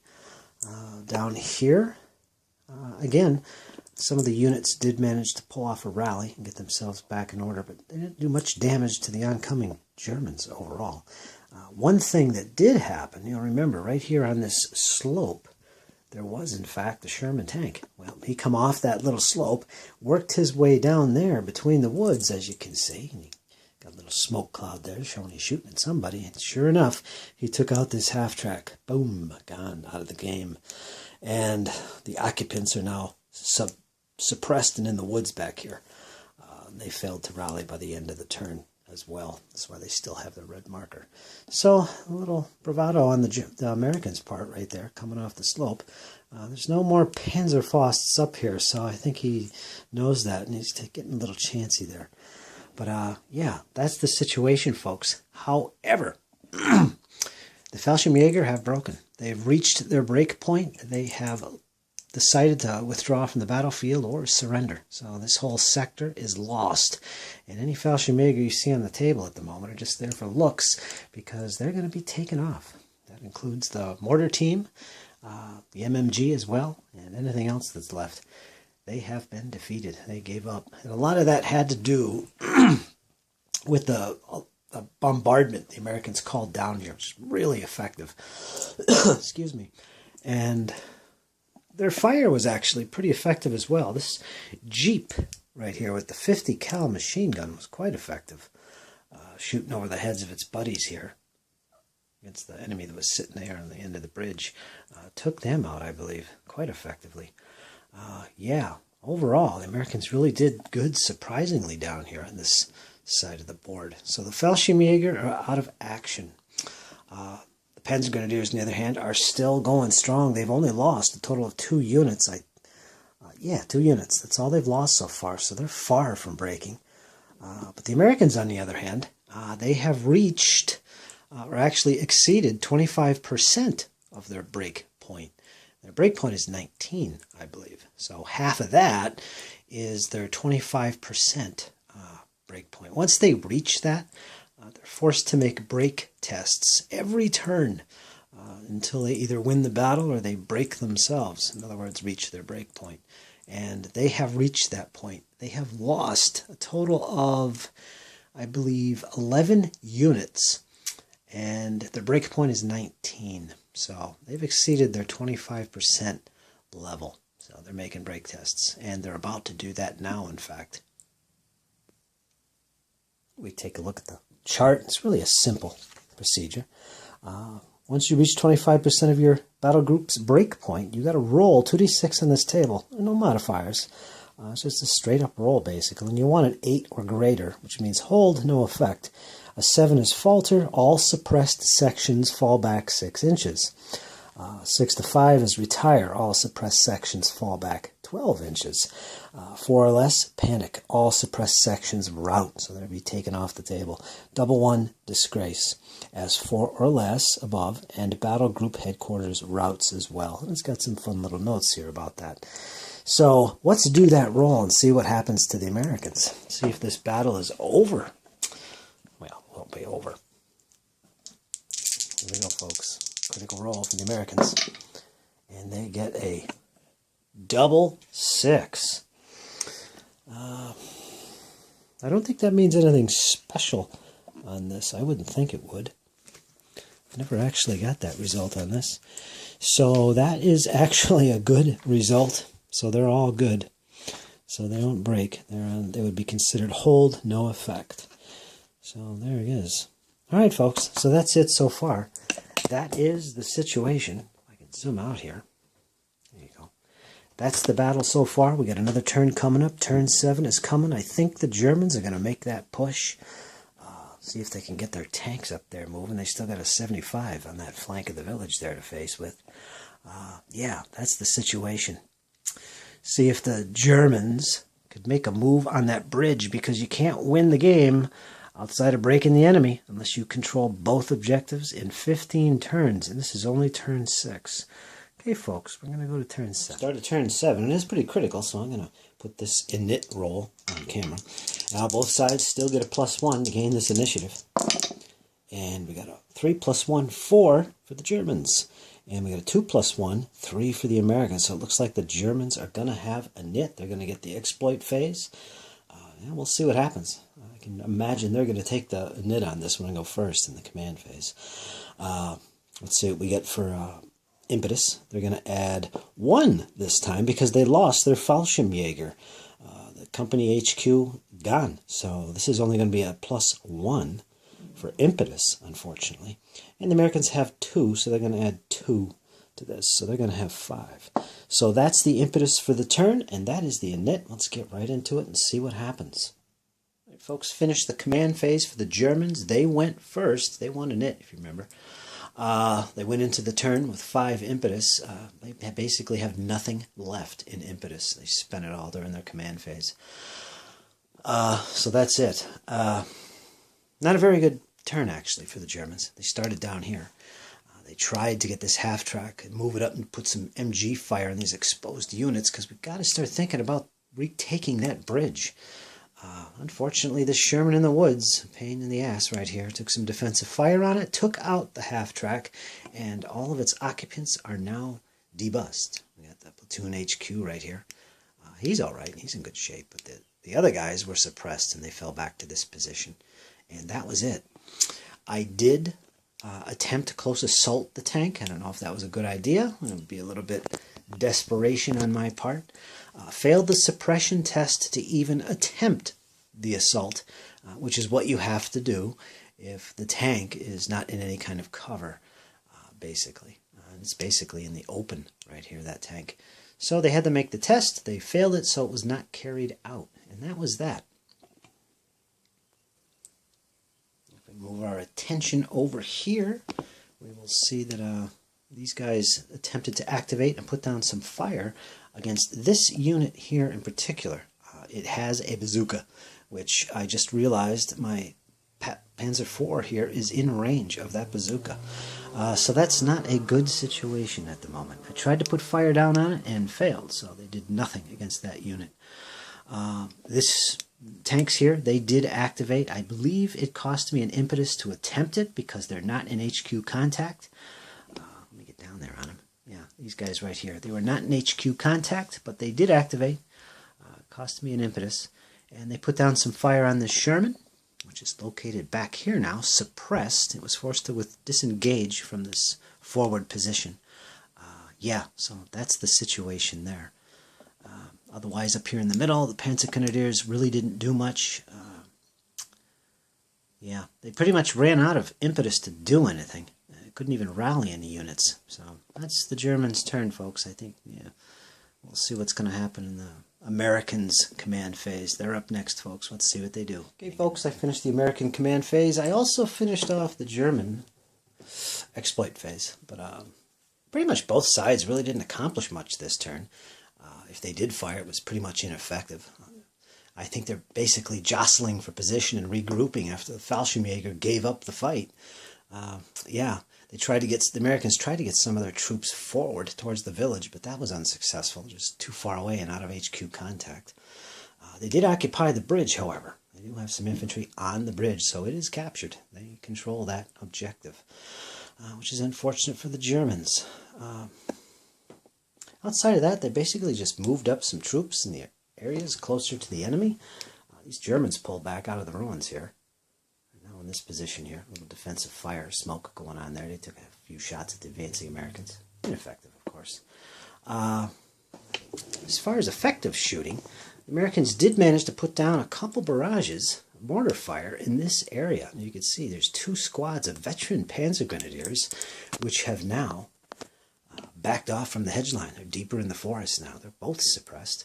And that's a result of this 81 millimeter mortar putting down a little barrage, and I believe the light mortars as well, which are located, where are they? They're over in here. They put down some fire as well on that area. So that's the result of that. Some suppression, and the Panzer Grenadiers are forced back a little bit. In the village itself, Americans attempted to engage the enemy with some shooting, ineffective. I believe they did a little bit of rallying as well, which was effective. And over here, one of these squads, the one on the far side, you could just see him. He's right there. He put down a bazooka shot on this Panzer IV, and it missed. And that's pretty much been the tale of this battle. All of the Panzerfausts and bazooka shots have just basically missed their targets. So these tank units are pretty fortunate at this moment. And that's about it for the Americans. During the exploit phase, the Germans only have one company headquarters and their battle group left, so they can only issue 2 exploit orders. Basically, it wasn't much. I believe they just shifted a couple units around just to maintain some unit coherency, if you want to call it that. Putting guys closer together, basically, so they can activate in future turns together. So that's the situation. The next thing to do is to actually go to the morale phase, which is we're going to do some rallying. And basically, I don't know if I covered this yet, both sides will roll a d6, and they will add 1 for every company HQ they have. Germans will add 1, Americans will add 2. And this is the total number of units they can rally.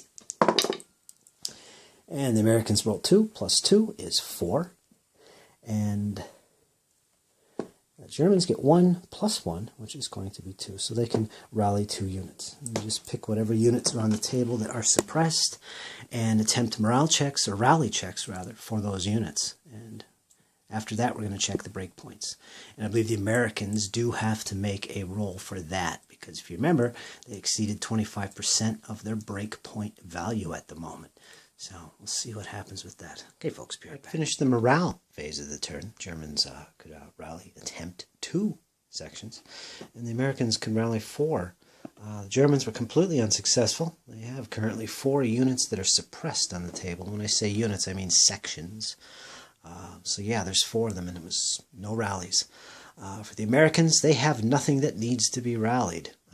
They did have 4 attempts available, and no need. So that was that. They did have to make the break test for their battle group, and they rolled a 6, 4 and a 2. And let's see the result for that. We look at our little table here, and I'm using the book in this case. You can see right here.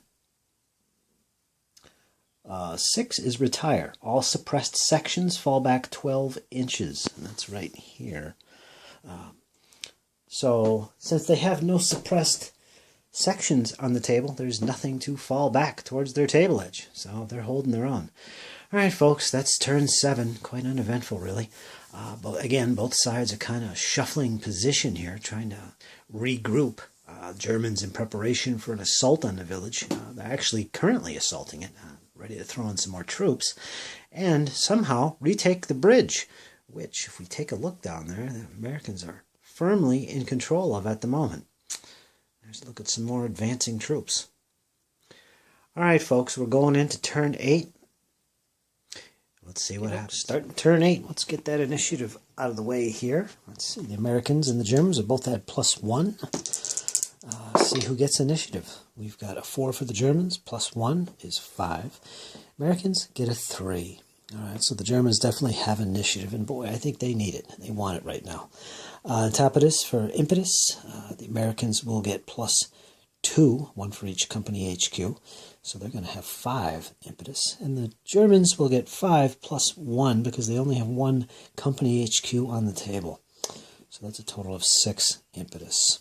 Okay, folks, let's see what happens. Germans will probably be going first.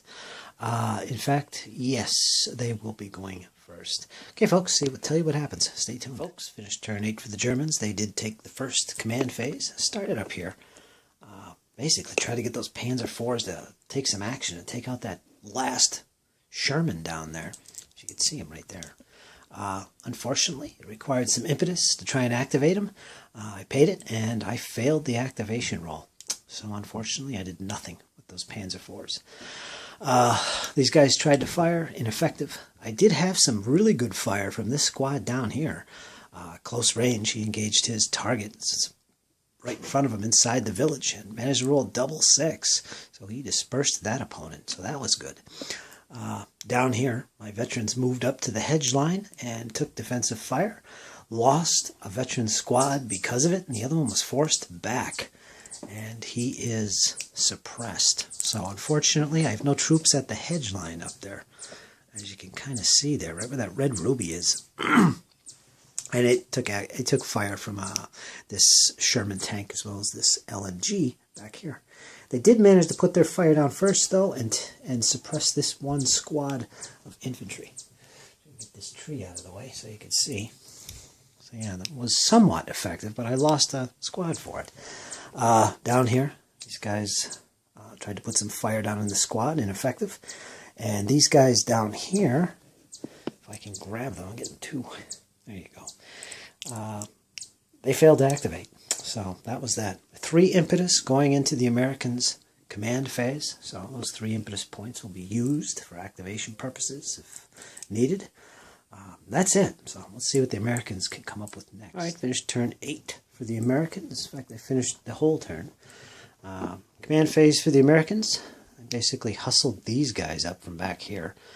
So they got 2 squads and a platoon HQ. We got this platoon HQ that jumped in that Jeep and rapid advanced up to this point here. Now that Jeep is pretty important. It's got a 50 cal on it, so that's a heavy machine gun.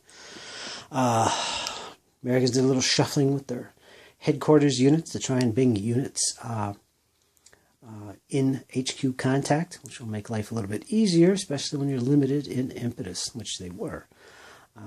They didn't get a chance to do anything with the Sherman, unfortunately. They didn't have the impetus left to do it. I think I made a few mistakes as far as priority of what to do something with first. But like what I usually do when I play solo games, if I make a mistake, I stick with it. So, oh well, no going back on that. Also, the same thing happened here. They could not activate this Sherman, which was in a good position to hustle up here and take a shot at this one squad right on the edge of that built-up area. It's not really a whole lot going on. They did right here. Let me zoom in a little bit so you can at least see something. They did move this Jeep up here. Again, this has a 50 cal on it as well. They put down some fire here, had some return fire with defensive fire, totally ineffective, nothing going on there. This is interesting down here, however. Let me zoom out a little bit. The German squads that were here did take some fire from this infantry and this tank, putting pressure on them down here. Those units survived and eventually fell back during the exploit phase to this position behind the hedges. They are suppressed. The only thing you can do when you're suppressed is use fallbacks or withdrawal orders. That's about it right there. Their platoon HQ is kind of exposed, but fell back with them. That's about it, folks. Nothing else really going on here. Like I said before, the Panzer IVs failed to get off the mark for the Germans, which is unfortunate, but the Americans' Sherman tank over here did likewise, failed to get off the mark. So the village is still up in the air. Both sides have squads within it, and the Americans are in firm control of the bridge. So that's the situation so far, and we just finished turn 8. So we're going to go into turn 9 now, folks. Okay, so hang in. We're going into turn 9. Let's do that initiative and see what happens. There's initiative for turn 9. Americans get 6, and they're going to add +1, so that's 7. And the Germans get +1 as well, so that's going to be 6. So the Americans have initiative this time. And of course, on top of these will be added +2 and +1 with the Germans. And that will be the impetus for the turn.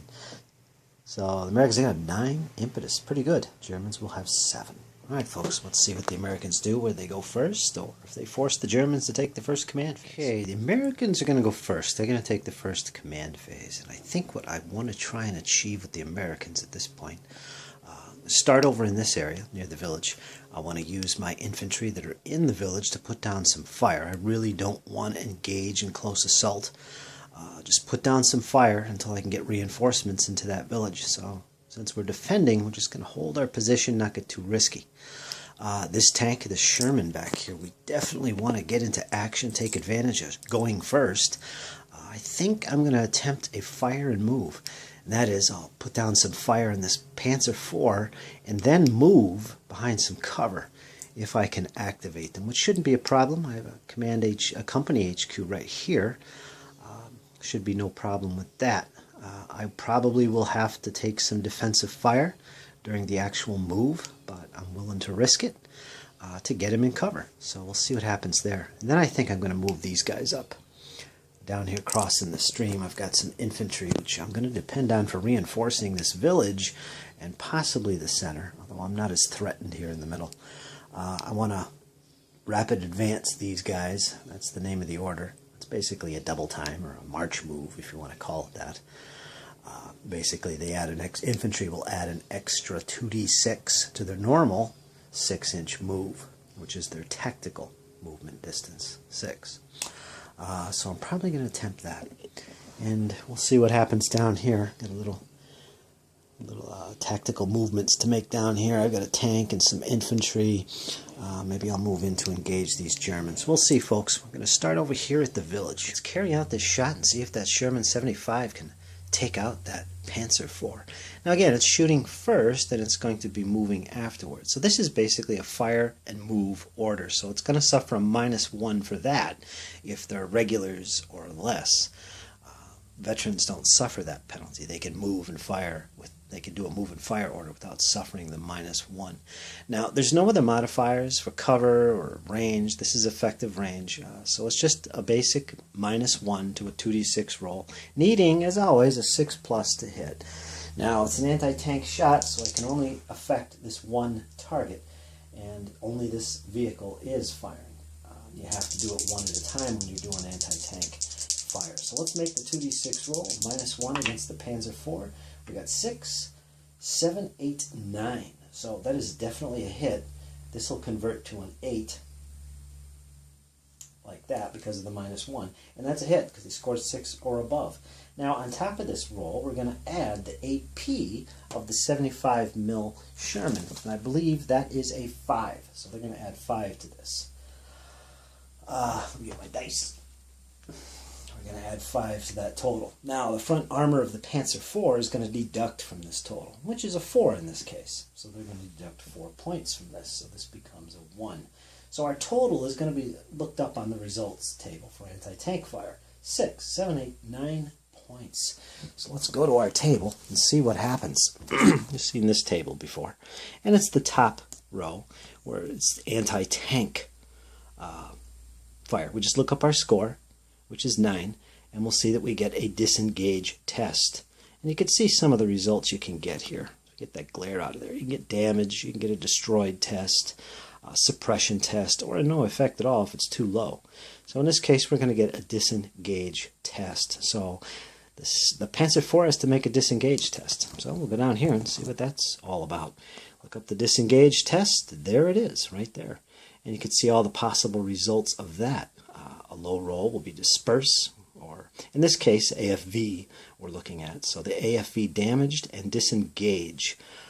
That would destroy a half-track, but since this is a tank, what happens, it will take 1 damage, and 2 damage will actually destroy a tank, and it disengages. A 5 to 7 results in a disengage. Basically, a disengage is where the unit becomes suppressed and falls back 6 inches away from the enemy. Suppressed, they basically stay in place, and they possibly can go up to 2 inches into cover, and the rest is just obey orders, which is basically no effect. So that's the test we're going to make, a disengage test for the Panzer IV. So let's do that. Let's focus in on the dice. Get out our German dice here. They're going to make a 2d6 roll. Let's see what they get. They get a 6 under the disengage. Pull it up here again. Under the disengage, come on, focus. 6 is disengage, which is right here, as you can see. So this unit will fall back 6 inches away from the enemy, and it will be suppressed. So they're probably going to fall back. If it can go into cover, it can fall back to the cover. If it's in cover, it doesn't have to fall back. It could stay, but there's a minimum fallback of at least 1 inch. So I think this unit is just going to go straight back, and we'll leave it at that. I could probably sneak around the shrubs, but we'll see. Okay, folks, let's go to the next little... One more thing, I almost forgot to move the Sherman. So he did his shooting part of the turn. Now he's going to move, and I want to put him here out of sight of the enemy tanks behind this shrub. And kind of have a nice view this way in case that tank comes around the corner. So there's no one that can do any defensive fire against my tank. So this tank lucked out by suppressing that Panzer IV. So he's going to move off-road. He can move up to 10 inches, and that'll put him right here behind this tall hedge, and he'll now have cover. So he's safe. That was a good round of shooting for the Sherman 75. And like I said, he's in a position where, during the Germans' turn, those tanks will not be able to shoot him without moving within his line of sight first, which means he has the opportunity to defensive fire and might get off his shot first. We'll see what happens. Okay, folks, let's move on to the rest of the Americans. I'm going to do something a little fun here. I didn't see this before, but yeah, it's definitely an option. Right here we have an LMG team, which is hardened veterans, which is pretty cool. Now, these guys here, this section can activate automatically as a point-blank fire activation, which basically only a single section can do it at a time. So he's going to do that, and he's going to fire on this unit, which he can see, and is also in that village area. So basically what's going to happen, I'm going to activate him automatically. He's going to turn in place, basically to bring his front fire arc within arc, and you can do that when you do a fire order. It doesn't count as movement, and there won't be any penalties. And that'll bring this target within his fire arc, and then he's going to open up at point-blank fire. It'll be a +2 for point-blank fire. It'll be a -2 because of the hard cover that the village provides. Yeah, and plus he's going to get a +1 because he's hardened veterans. So let's resolve this and see what happens. Right, the first thing I'm going to do is I'm going to shuffle around this building because the way I represent it, The buildings are actually there for scenic effect. And if we look at this, the actual location of this unit is right there on the edge of this built-up area. This is basically an area piece of terrain. At least that's how I handle it. So units literally move through this, and you can ignore the buildings and the actual location of things, which is pretty much how you would handle it anyway. Anyway, this unit is battle-hardened. That's where it's located. And if we see what's going on here, it's an automatic activation. He's going to do a fire order against this unit. If we get this out of the way as well, you can see what's going on here. That's where his actual location is right there. Now he's within 2 inches. He can see him. Now he's going to automatically activate and issue a fire order. And with that order, he is going to make a move to bring this guy in his fire arc, which is 90 degrees to either side or 180 degrees. That's fine enough for me. In fact, let's not turn him all the way. I don't want to expose the flank to enemy fire. That's good right there. Range is within close range, which is 4 inches, so he's going to get a +2. However, this is hard cover. They're going to have a -2 to hit them. So it's going to basically cross out. This unit is battle hardened, which basically means they're going to get a +1 to hit. So the effect is basically a +1. So let's roll that dice and see what we get here. It's a little tray. They have a +1. They need a 6+. And they get 6, 7, 8, 9. They scored a 9, and that's pretty good. We'll pull out our chart and see what we get here. Hopefully we'll avoid some glare. Anyway, the 9 would be this column right here. That's the result. He counts as 2 sections firing because he's an LMG, so the result would be taken to this row, which is disengage times 1. So that 1 unit target will have to make a disengage test. So let's do that right now. And that is a standard regular unit of Panzer Grenadiers. I'm mentioning that because I do have some elite veterans in there. So they get a 2 plus a 1 is 3. That is tragedy. And if we look for under the disengage,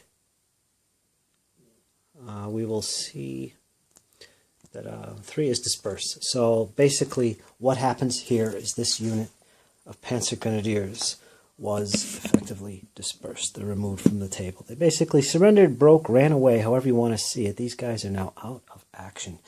And that's that, folks. This was a pretty deadly fire. So that's how you handle that fire. Move further up the road here. I'm going to try and activate these 3 sections right here. Now this is a rifle section, and this is a platoon command tank section, and down here we have an LMG section. I want to activate all 3 of these.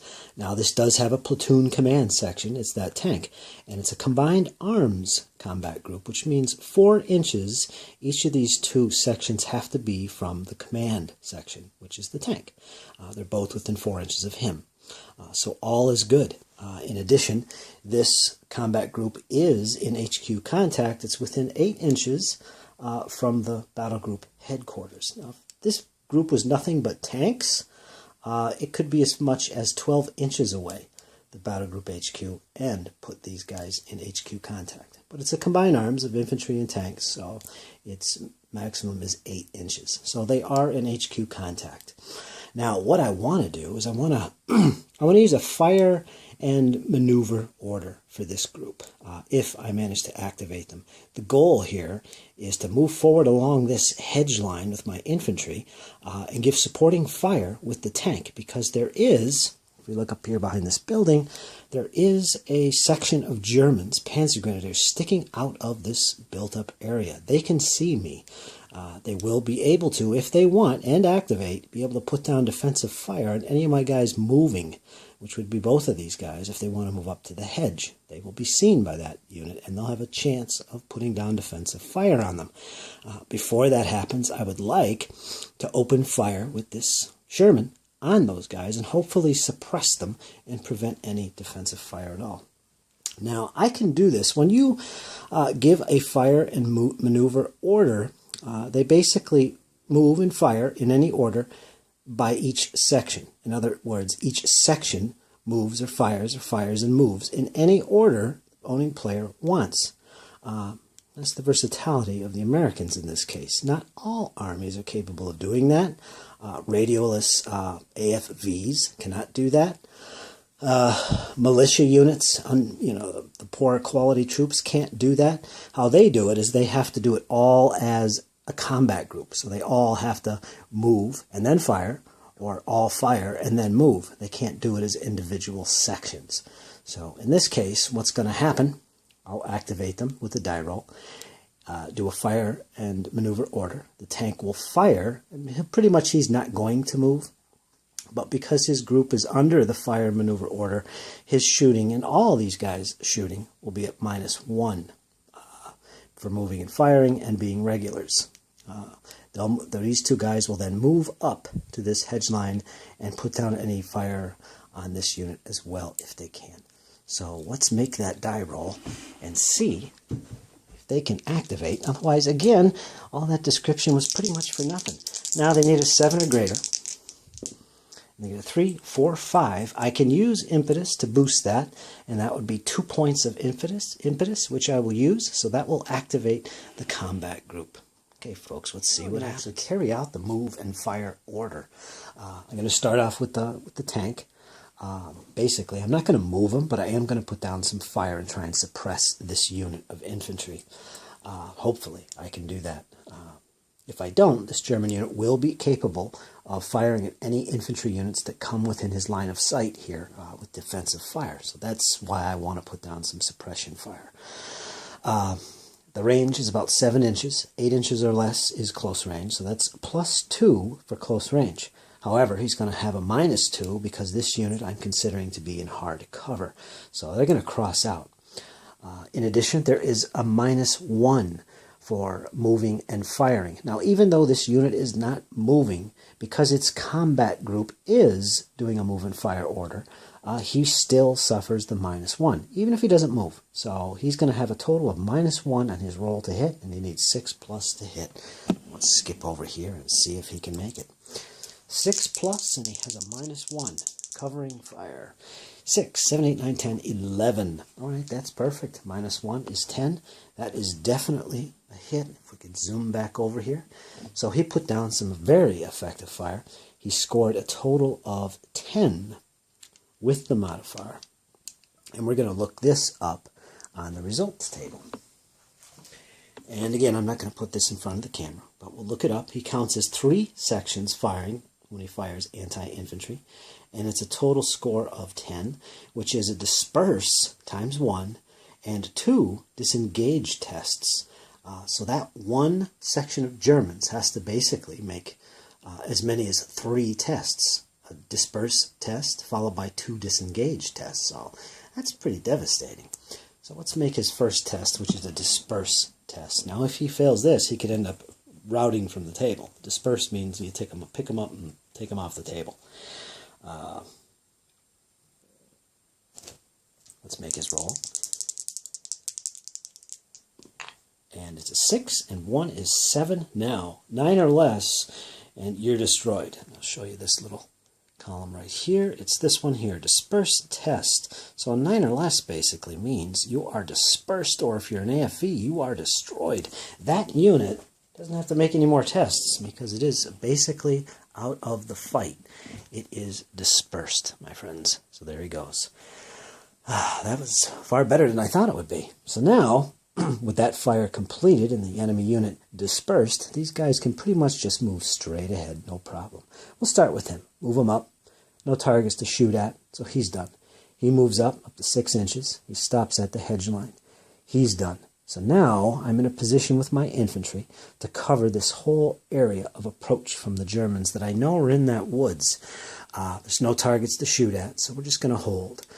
So yeah, that's the activation for those guys. Now we're going to come down to this side of the table, and I'm going to see if I can keep these guys over here that are already suppressed. Either keep them suppressed or get them out of here, or push them back, or maybe even get lucky and disperse them entirely. They do have a platoon command section right here, which I would like to take care of as well.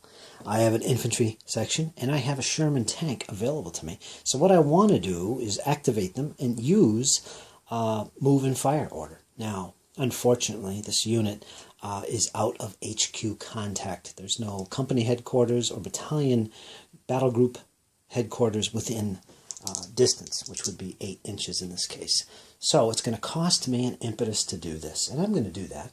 I'll pay the impetus and then try the activation. Now again, I'm going to need a 7+. I cannot add impetus to this because I do not have a platoon HQ unit that's activating with them, and the unit is also not in HQ contact. So this is a risky move. It did cost me 3, 4, 5. Now I can't add impetus to this. This is a hesitant result, which means I could add up to 2 points of impetus to make it a 7. Well, I can't because they're not in HQ contact, and I'm not activating a platoon HQ. So this unit, or this combat group, is basically done for the turn. I'll mark them as activated. That's it. So that's just bad luck. All right, folks. Now, on the other hand, up here, if I can move this smoke out of the way, there are 2 Panzer Grenadier sections available as targets. And they've basically been dueling with this Jeep and this infantry unit for at least the last turn and maybe the turn before. They've been dueling away at each other. What I want to do is activate these 2 right here and put down a fire order on these 2 units. They are within 8 inches of a company HQ, which is really close. So I'll have no problem activating them without paying impetus. And I can add impetus if I do fail the roll with a hesitant result. So first of all, let's make the roll to see if I activate them. And again, 7+. And I get a 6 and a 6, that's 12. Now this is great stuff, great news. Double 6 means I get an extra impetus added to my current supply of impetus. It's a bonus for rolling a double 6. In addition, the unit that's activating, the group that's activating, can move an additional 6 inches if they want.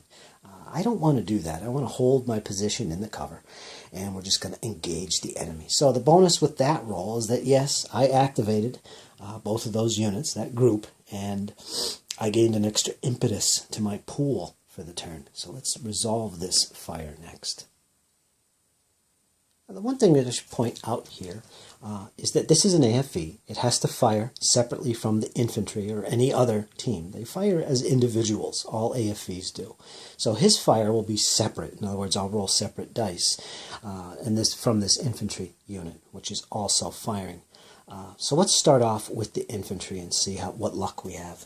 Now, primary target could basically be either one of these. It's the closest or the most threatening to the infantry. It's firing first. So I'm going to pick the closest. Now, I'm just a single section, which means pretty much if you look at the effects table, you'll see that you can only really affect one target section. So I'm not going to declare any other sections, basically this one, as a possible target. So they're all going to be on this unit. Now, let's see if it's close range. I don't believe it is. Close range is 4 inches. It's just over 4 inches. So that is effective range.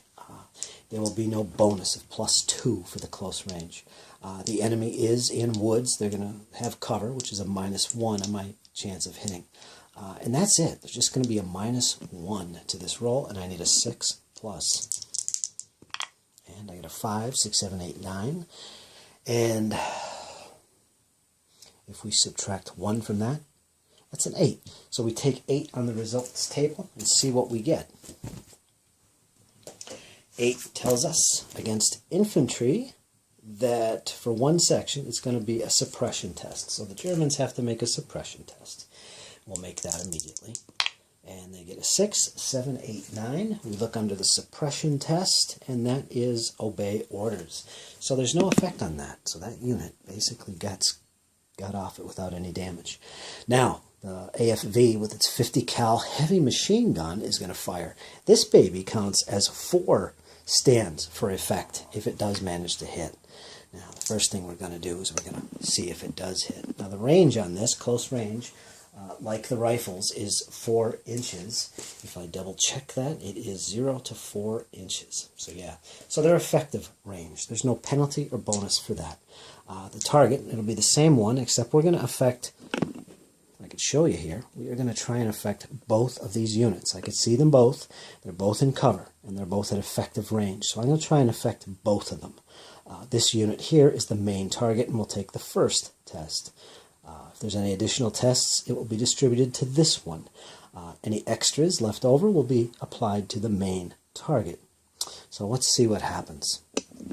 First thing we got to do is we're going to have a -1 for the light cover, or the cover, basically.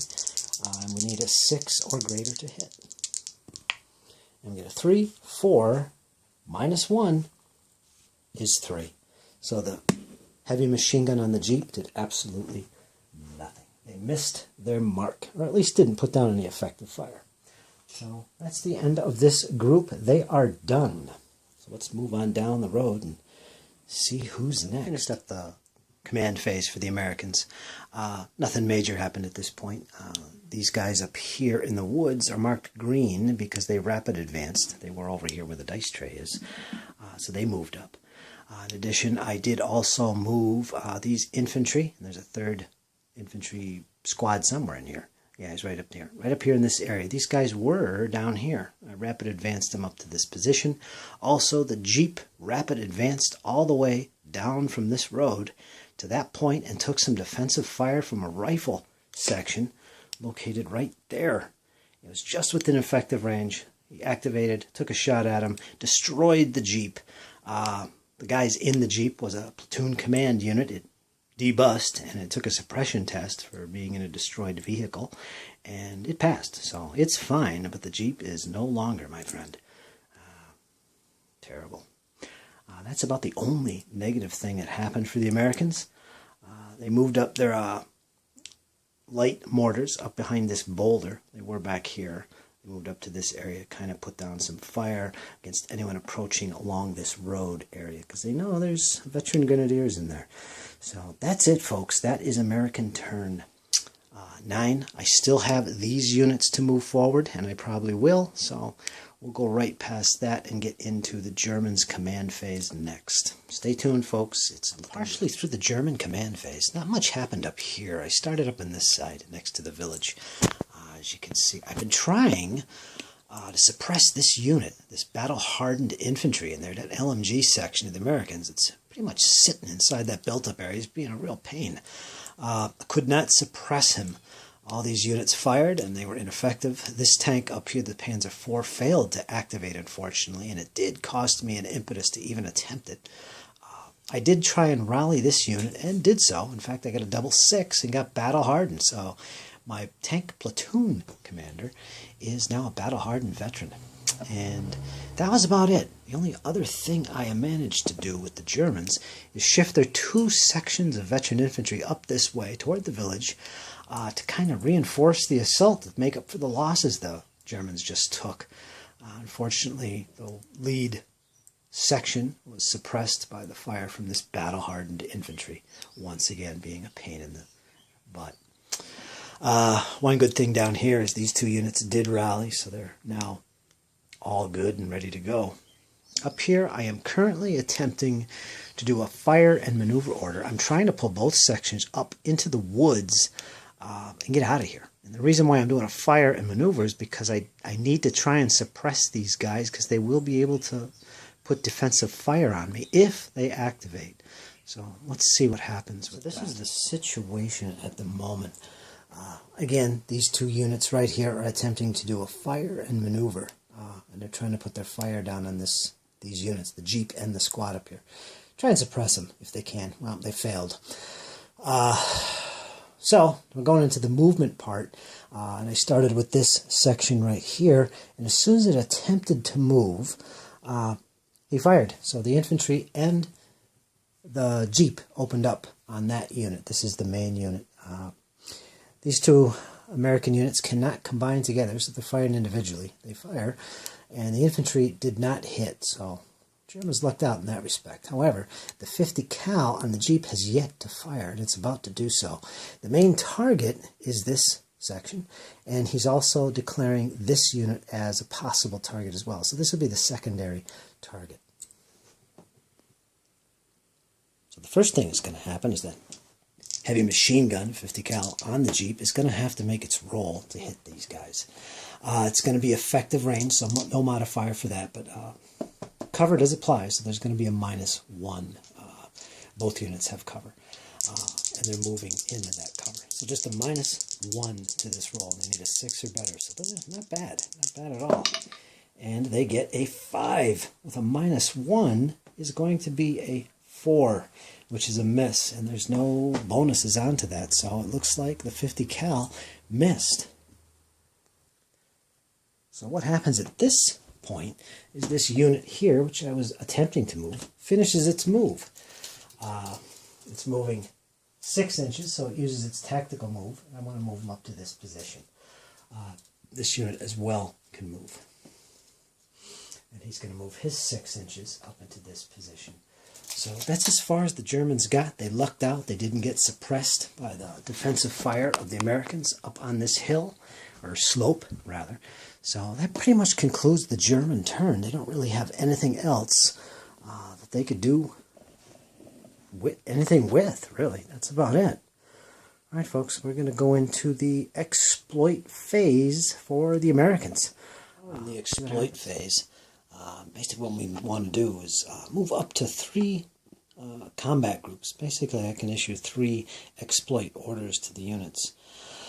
And right off the bat, I think what I'm going to do is I'm going to come up here towards the middle and activate these guys up here around the tank and kind of get them across the road as far as I can. There's this unit, the tank. I got a platoon commander behind this Jeep as well. Let me see, they have to be within 4 inches of the tank, which is a platoon commander. So I'm going to activate this squad as well and move them up as far as they can towards the woods, keeping 4 inches distance away from the enemy, which is about there. So let's see what we get with that move. Alright, so what I did is I moved the tank, this platoon commander, up. They were down in this area. This infantry unit moved up from here to across the road. They do have cover from these guys over here, these Germans, and they are more than 4 inches away from them, so they're legal where they are. This unit right here also moved up. That's a rifle section. It moved up from behind these ruins up to this position. So that was one combat group that was activated to do an exploit. The next one I would like to do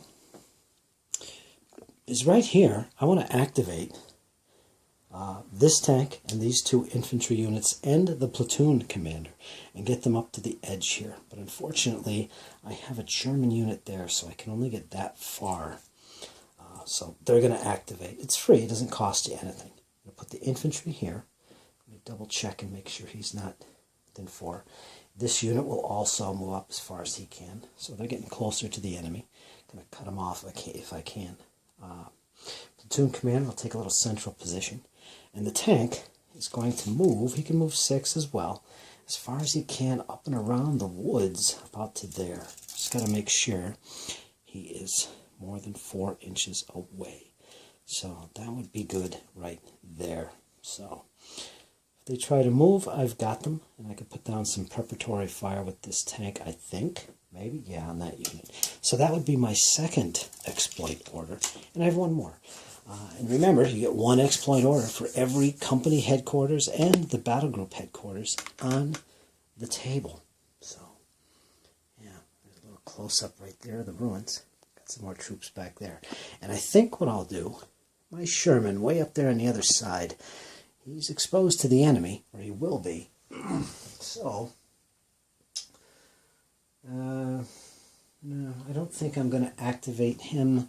I was thinking pulling him back into cover, but he's actually not seen by the enemy tanks. So that's fine.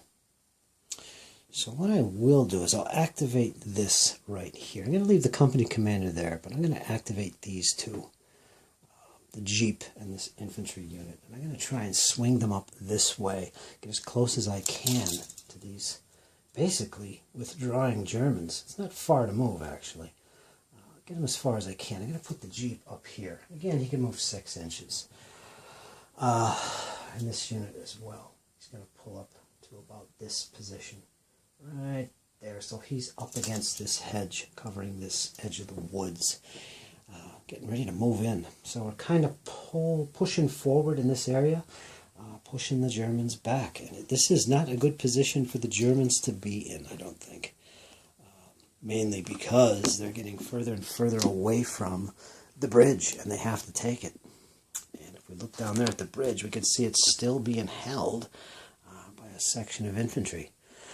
So it's not a very good position to be in for the Germans. It is the end of turn 9, we still got the morale phase.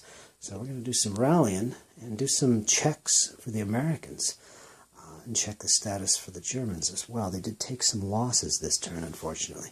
Okay, folks, let's go into the morale phase and see what happens. In the morale phase, both sides are going to roll a d6, and they're going to add the number of company headquarters they have on the table.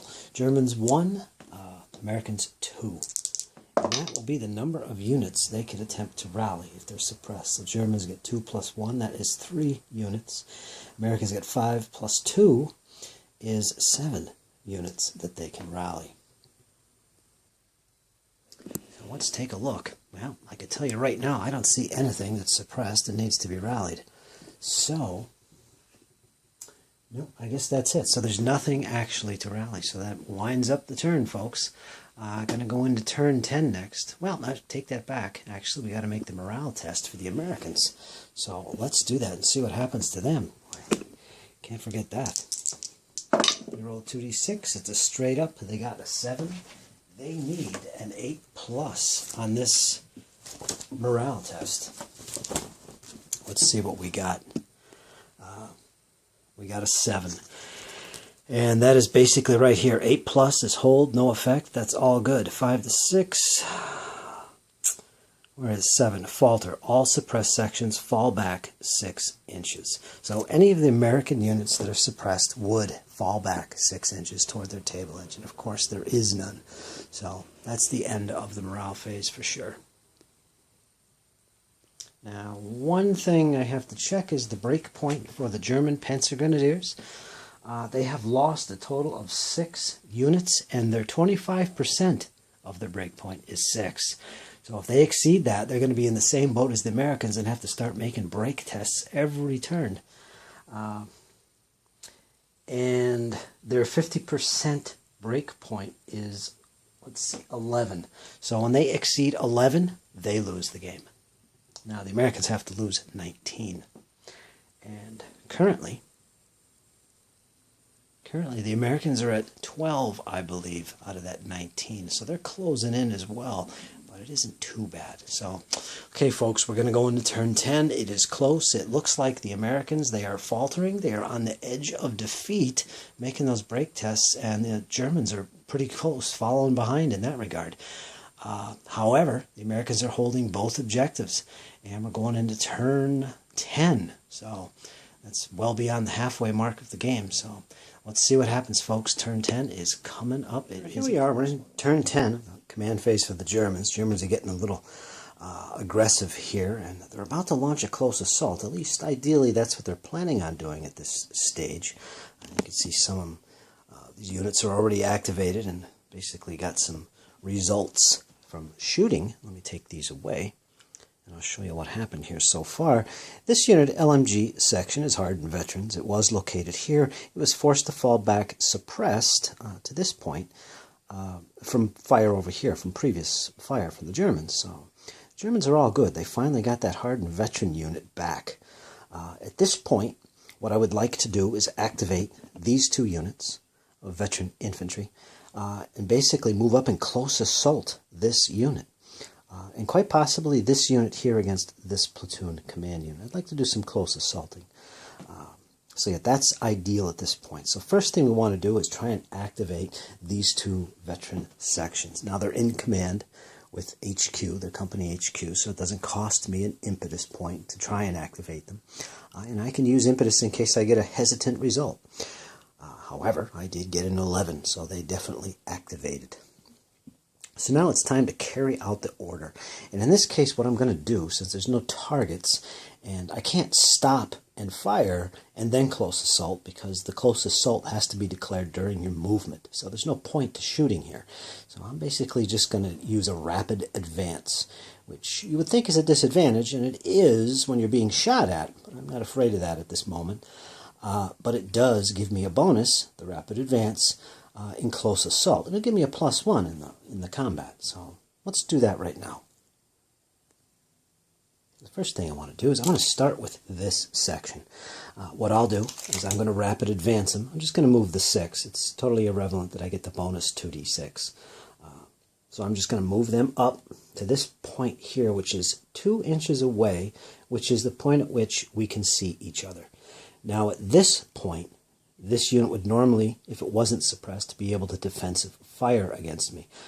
It can't do that at this point because it's suppressed. It can't defensive fire. All right, at this point, I will continue to move, except I'm first going to declare a close assault. That'll allow me to move into contact. Now, at this point, this unit does get to fire at me. And the reason for that is because I'm close assaulting him. So that's the only exception. Now, let me clarify. In the rules, a suppressed unit normally cannot shoot at all, even if close assaulted. However, there is an optional rule that I'm using here that allows suppressed units that are close assaulted to defensive fire, but only in that case if they are close assaulted, which this is the case. So this unit will be able to actually fire, but only because it's being close assaulted. Normally it can't fire. However, as part of that optional rule, this unit, when it does do its defensive fire, it will suffer an additional -2 to hit. So effectively, what happens here is this unit normally would get +2 for close range within 4 inches. But it's going to suffer a -2 because it's suppressed. So it's basically going to cross out. So it'll be a 6+ to hit. However, there will be cover involved here. And this is hard cover. So this is going to be a -2 on top of that. So they're basically going to need an 8 to score a hit against these Germans coming forward. In addition, there is one more modifier. These guys have a +1 when they shoot for being hardened veterans. So the total modifier in this case will be a -1 altogether. So they need a 6+ -1. Let's see if they can do it, folks. Here is the defensive fire from a suppressed unit. All right, so there we go. We scored 6 -1. The only modifier that applies is 5. And as we know, you need a 6 to score a hit. So the defensive fire from this unit is totally ineffective. So at this point, I finish my move and move these guys into contact. The rest of my rapid fire advance. So they're now in contact. However, we're not going to resolve the fight just yet. This other unit was also using a rapid advance, so we want to get him up there too. Now he's also going to do the same thing against this platoon commander. And basically he's going to come around this way and then come within 2 inches. He can see him. He's not firing. He's continuing his rapid advance. And boom. This unit cannot fire back. And there you go. So there you go. Now we're ready to go. Now we're ready to fight the close assault. In this case, each of these stands will count as 1 stand in the combat each. These 2 LMG sections, they're both LMGs, will count as 2 sections because they're LMG teams. So we're going to total those, and that'll be the strength of each side. So it's going to be 1, 2, 3 stands going against 1, 2, 3 stands. Any friendlies within an inch of the enemy that's in contact will also count, but that's not the case here. There's no other bases or stands involved in this combat. So it's basically 3 against 3. Both sides will roll 2d6. They will apply some modifiers, and we'll see what happens. We're going to roll the dice. Roll for both sides at once, and this is the result. Ooh, not good for the Germans. They only scored a 4, and the Americans scored a 6, 7, 8, 9. Wow. So that's pretty good for the Americans.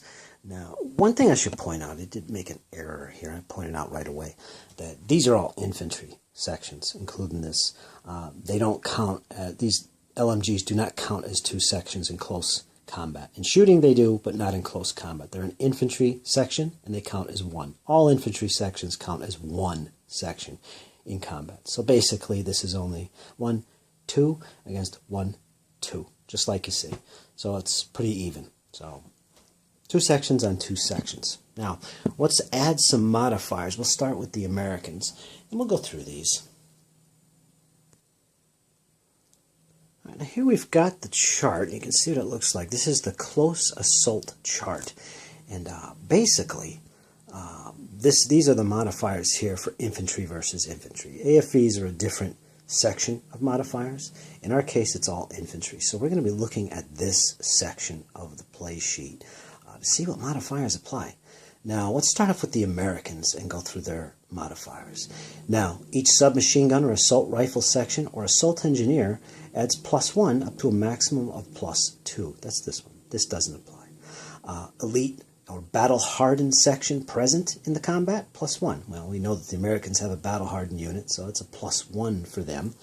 And I'll change this to a 4.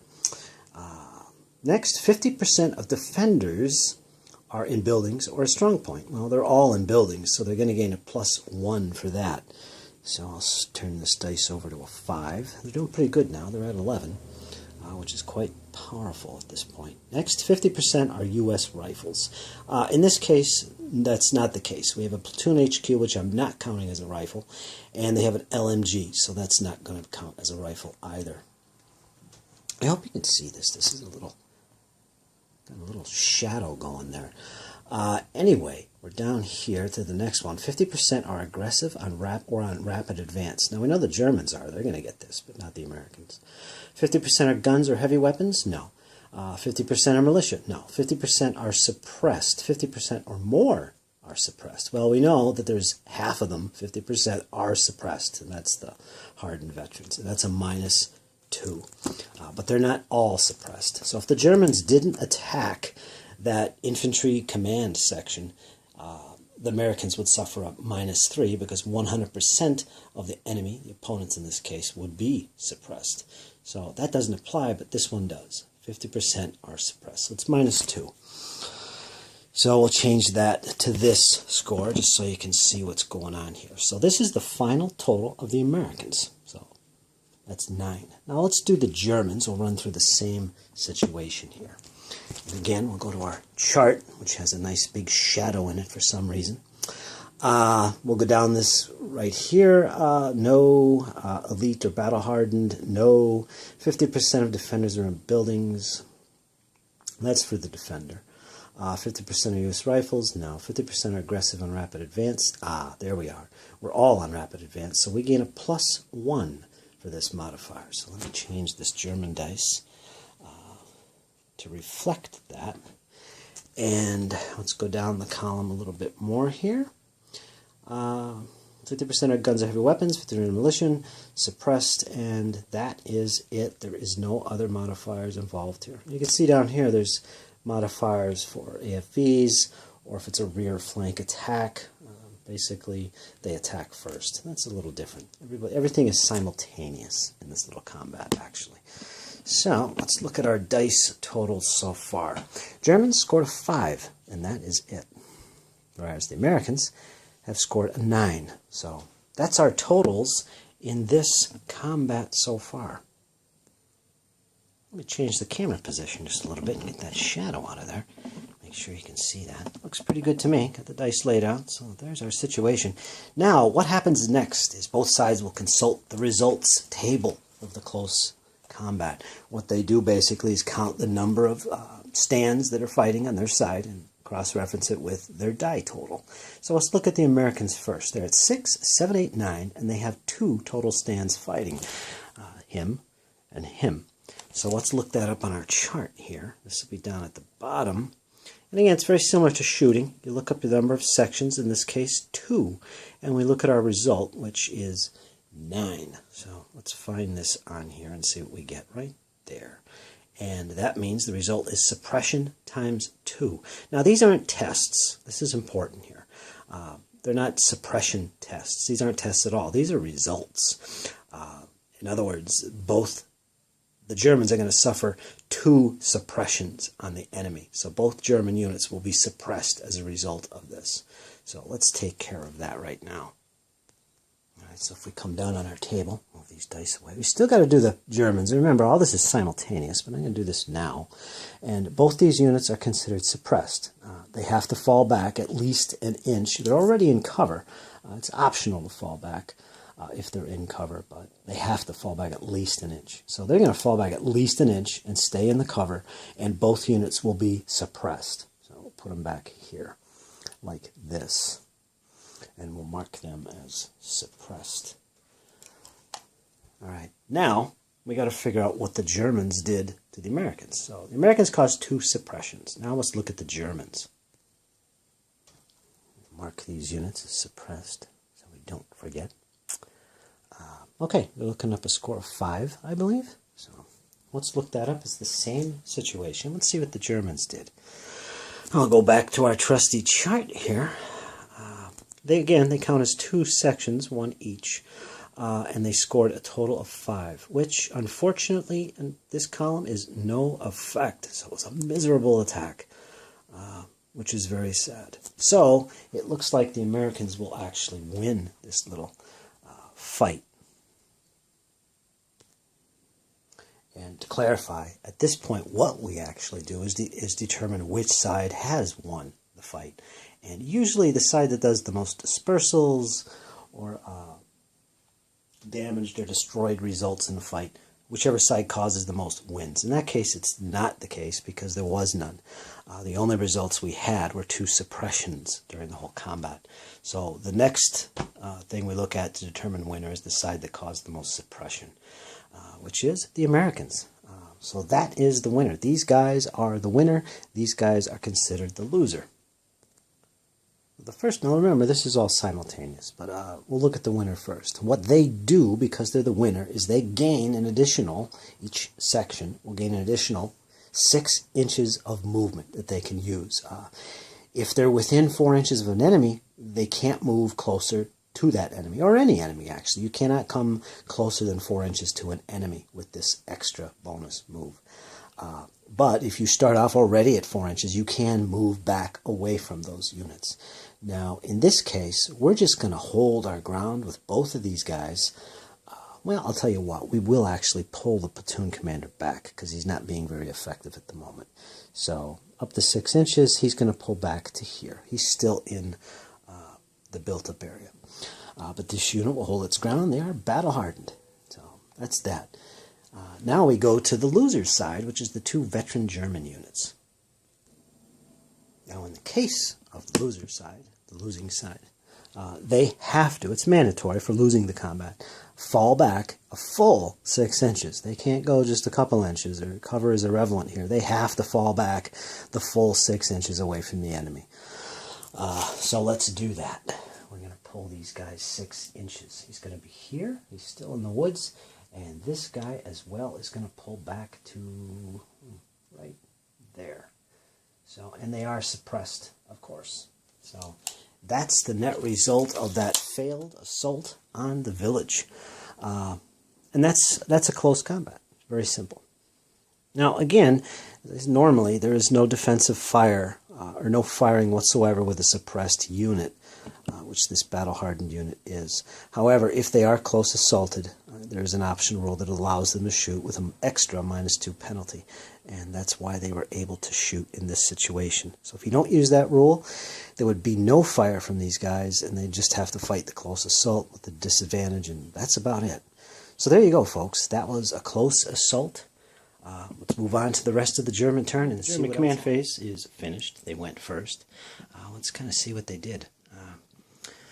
Once again, the Germans are really suffering as far as getting things done, even though they have the impetus. Just things are just not working out. I mean, when they shoot, it's not as effective. When they close assault, it's not effective.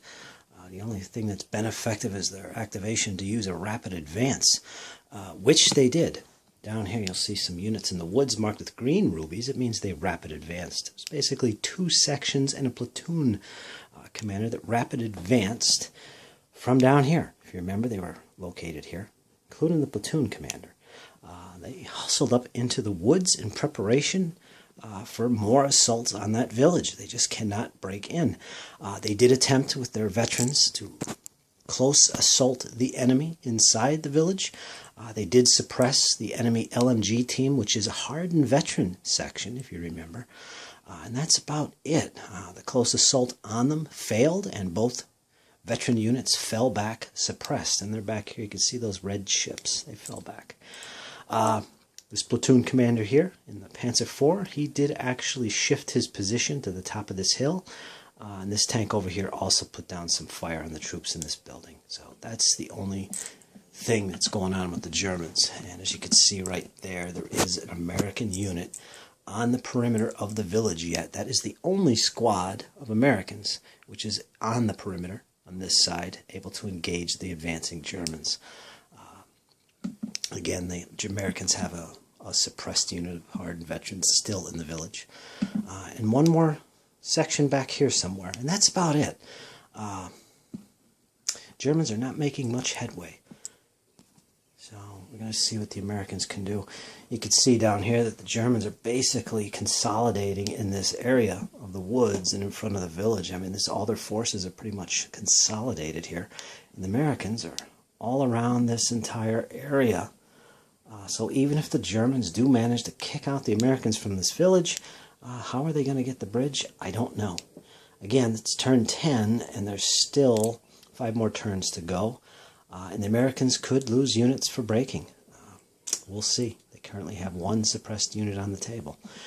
Okay, American command phase is next, folks. Let's see what they... Folks, finished turn 10 complete. The Americans are done. Did the exploit in the morale phase as well. Well, what the Americans did, they definitely brought up the troops that were down here a little bit further and distant. I finally remembered to activate them and get them forward into the action. Oh, up here at this point. There's the company commanders and 2 squads right there. They did shuffle some troops from back here as well to this position, kind of bolster the center. They did move a squad into the village. Let me get a better look at the village from this side. See what's going on there. But that's the look of the village from the American standpoint. They have 1, 2, 3, 4 squads and 2 platoon sections, command sections in there at the moment. So it's not too bad. They did rally that 1 unit of hardened veterans, the LMG section, which is behind this white building. I never get a good view of him. He's out of range of everything right now, or out of line of sight, which is 2 inches. So not bad. Everything is rallied. So when they went into their morale phase, they had nothing suppressed, and they made their roll. They didn't roll a double 1, thankfully. That would result in loss of the battle group HQ. That guy right there, which didn't happen. So they basically jostled into position, getting ready for the next turn. And I think that's pretty much what's been going on throughout the game, or the battles, since about turn 6 or 7, both sides, since the Fallschirmjäger have been taken out of it. Doing a lot of shuffling around, trying to mount a counterattack, or in the case of the Germans, just trying to get an attack, effective attack anyway, on this village. Just has not been successful. During the morale phase, the Germans did actually rally their 2 squads over here of veterans that were suppressed from assaulting the village. One of them got a double 6 and is now a hardened veteran. So the Germans actually have 2 hardened veteran units. They have this section of veteran infantry and this platoon commander Panzer IV tank. So that's good. You can also notice that the Panzer over here is maneuvering behind the wood. There is a small gap down here. He might be making his way towards some infantry as well down here to watch out for, but he might be heading in that direction, perhaps for some kind of future assault on the bridge, or to bolster a counterattack on this side of the woods. I don't know. We'll see what they're thinking of. The Germans are basically overloading this woods area. There's about 1, 2, 3, 4, at least 4 squads in there. But the Americans are pushing. They're coming up all around this area. They're really pushing the Germans, trying to pin them into this area here, and they're quite effective at it. Yeah, that's the situation. Americans have built up their center quite effectively. So we'll see what happens. Okay, folks, turn 11 is coming. It's still up in the air. Oh, and by the way, this Panzer IV over here as well got a low ammo result, and that's what the yellow chip represents. So it's basically going to have a -1 penalty when it shoots. It's basically low on ammo, so they're not able to put down a heavy fire on the enemy.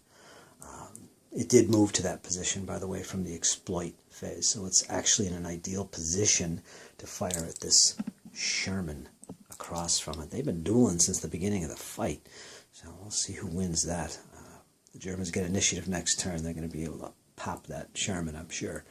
All right, folks, we'll see. Turn 11 is coming. Stay tuned. It's getting bloody. It's going to get bloody. All right, folks. Hang in there. Got top of turn 11. Germans got initiative, just barely.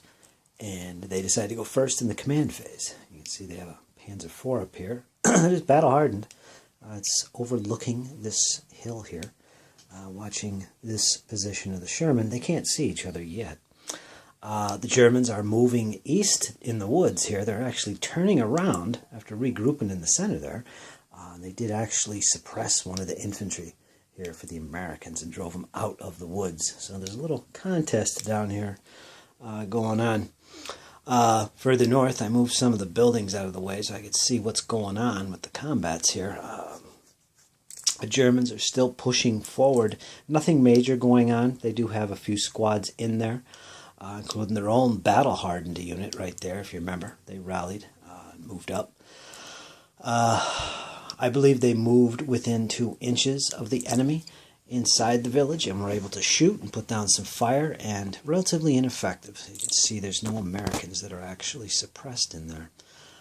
And that's it. And they also took a shot, I believe, with their Panzer IV up here on low ammo, and it was ineffective. And that's about it. So it's going to be the Americans' turn to see what they can do to solidify their hold on the village and keep the Germans contained in that woods. So the Germans, or the Americans, are up next. Turn 11. Finished turn 11 completely. Morale phase exploit, as well as the U.S. command phase. Let's see what the Americans did. They were quite effective, actually. They took out 2 of the Panzer Grenadier sections during this phase, and one of them was lost down here in the woods. The Americans are tightening the noose down here. They started entering the woods down in this area, put down some fire. Unfortunately, the unit was suppressed and pushed back. It's currently retreating, and I'll get into that in a second. But also up here, they have a couple sections that advanced into the woods deep and took out a couple, at least one, of the German sections in here. At least one, because I know the Germans lost 2. I know one of them came from there, one of the losses. And there was a little more fighting up in the village as well. As you can see, I moved some of the buildings out of the way. Yeah, the Germans are not able to push into this village. And the Americans are basically sitting back and holding their position, just putting down heavy fire on the advancing Germans. That's about it. Yeah, this Sherman over here couldn't do anything. It did rally, actually. Did a rally command or order, and that was about it.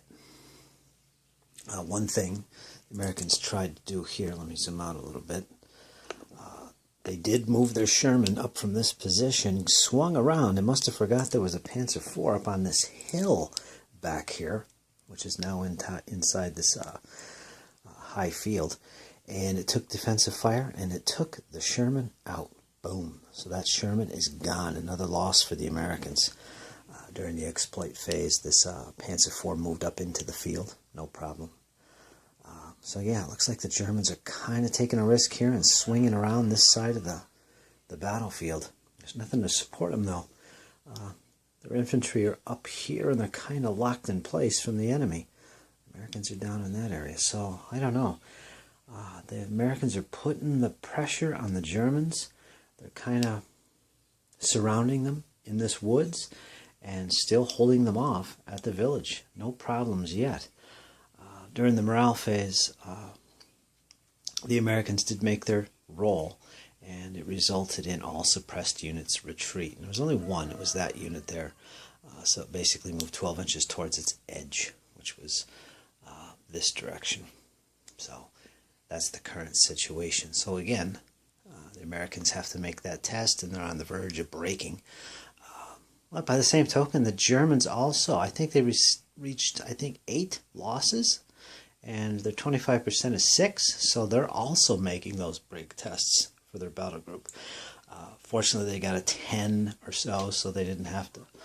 No bad effect as far as that's concerned.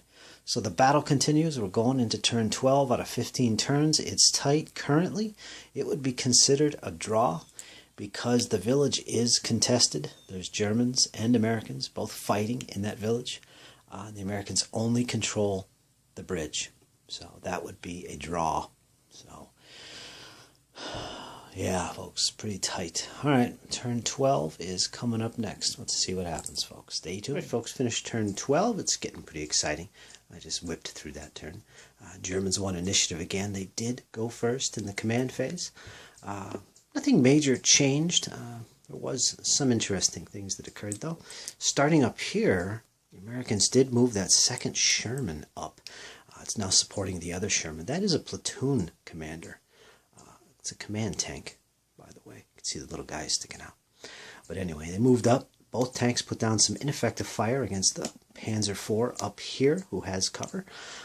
Again, that yellow marker indicates that Panzer IV is on low ammo, -1 to hit. Down here in the village itself, still a standoff. There's no suppressed units. The Germans moved up this section closer. This unit attempted defensive fire but failed to hit. But their return fire was ineffective. So both sides are in the village and contesting it still. Down here in the woods, on the other hand, if you can see what's going on, we've got the two German squads here that did advance to the edge of the woods and put down some fire on these guys. Took some defensive fire. Ineffective.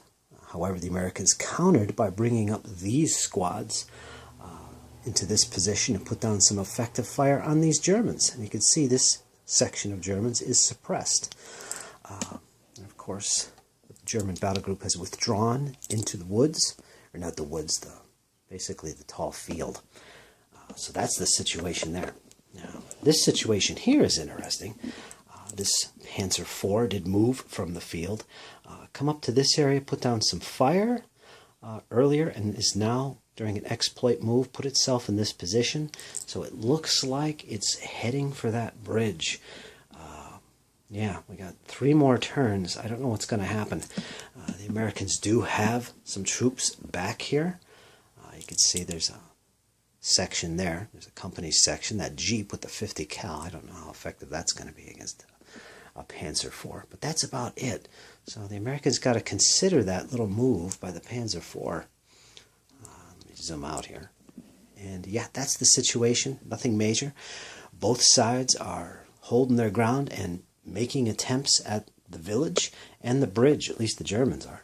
So let's go into turn 13 and see what happens, folks. All right, folks, I finished turn 13 and 14. I got one more turn to the battle left. I'll give you a rundown of what happened. The Germans won both initiatives. Unfortunately, it really didn't accomplish much. As you can see here, they've been driven completely out of the woods. The Americans moved up to this position up here with a couple squads and a platoon command section. And also down here, they have another 2 sections in a platoon command. And there's also one right there. So they've driven the Germans completely out of that woods. And that's what's left of the troops that were in the woods. So, yeah, and the Germans did suffer another loss in a section. Up here in the village, zoom in a little bit right there. There was some effective fire by the Germans. They did manage to suppress that unit there, but they're not making any headway. This unit of hardened veterans, an LMG team for the Americans, has been steadfast in the defense of that village all throughout the game. So they just have not been able to get into that village and kick out the Americans. They did the Germans took out a section of American infantry that was here. It took them out. That was these guys here. They fought a close assault. Unfortunately, the Germans were also suppressed and fell back behind the hedges, so they're actually not in the village. This tank up here did make a move up to this position, took some defensive fire from the enemy Shermans. Down the road, there's 2 of them. And it was forced to fall back, so it never got any shots off on those Shermans, unfortunately. And still, it's marked as low ammo. It is rallied, though. It's not suppressed, so it will be able to do something in the next turn. Down here, if you remember, there was let me back out. There was that Panzer IV, the hardened veteran platoon command tank, which is now up here. And unfortunately, making his way up to this position, he did take out that Jeep that made a rush for the barricades in the bridge. Couldn't cross the barricades, I realized at the last second. And I didn't allow him to cross. So he was open to fire from this tank. Took a shot at him, destroyed that Jeep. So that Jeep is gone. That's another unit for the Americans out of the game. It's a recon vehicle, by the way, with a 50 cal.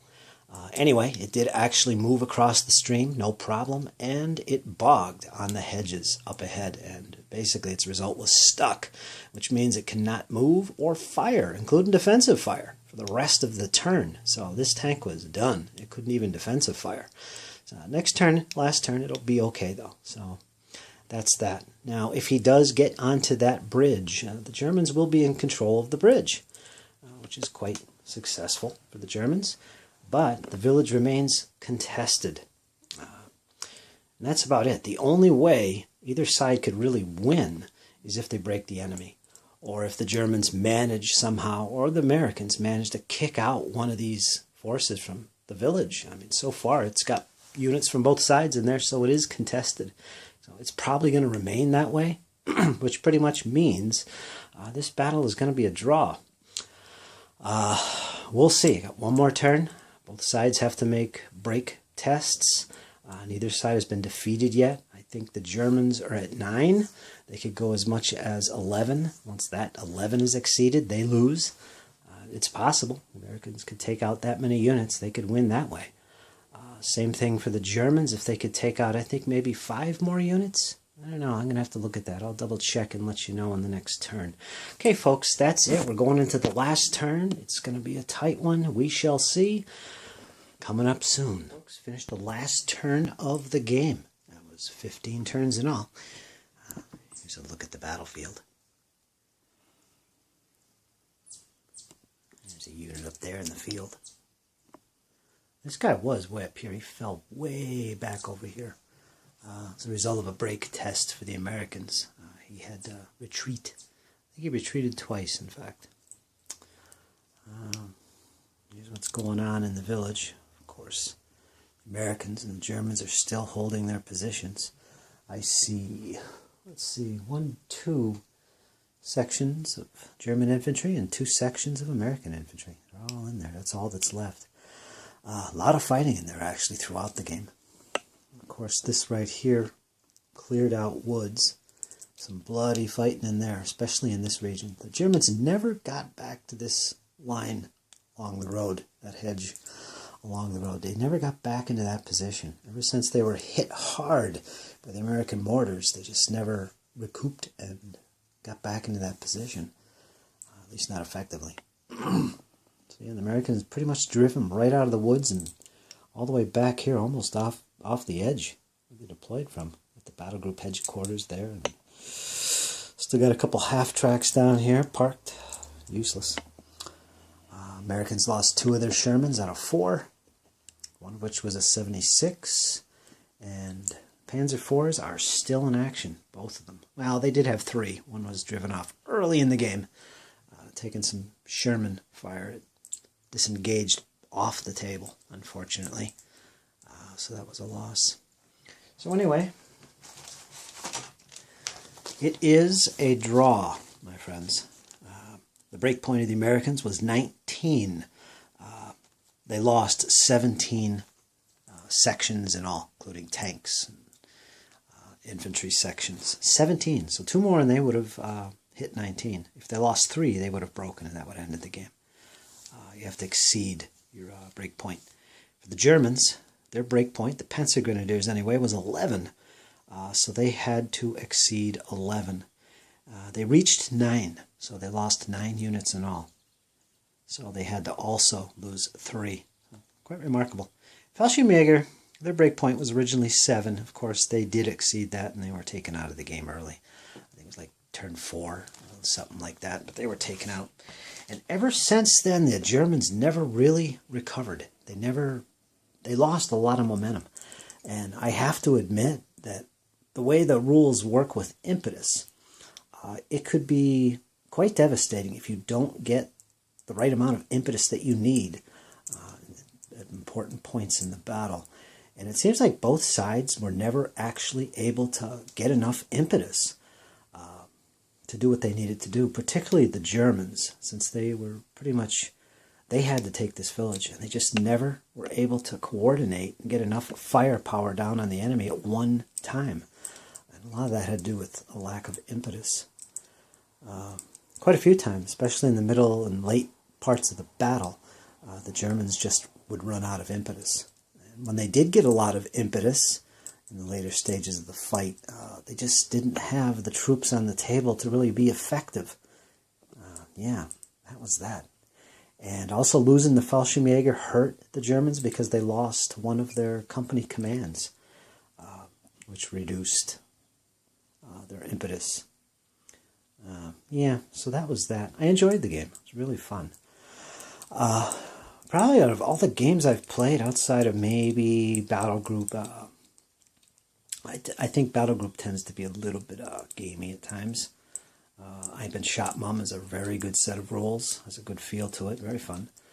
But I think out of all those games, including Flames of War and Blitzkrieg Commander, this set of rules really impressed me the most. I enjoyed it for the realism, especially in the command and control rules. Fantastic. I don't think there's any set of rules I've played that really reflects command and control issues so well for modern combat, World War II combat anyway. Well done. I really enjoyed that aspect of the game, and it's the highlight of these rules, the command and control. I highly recommend the rules because of that.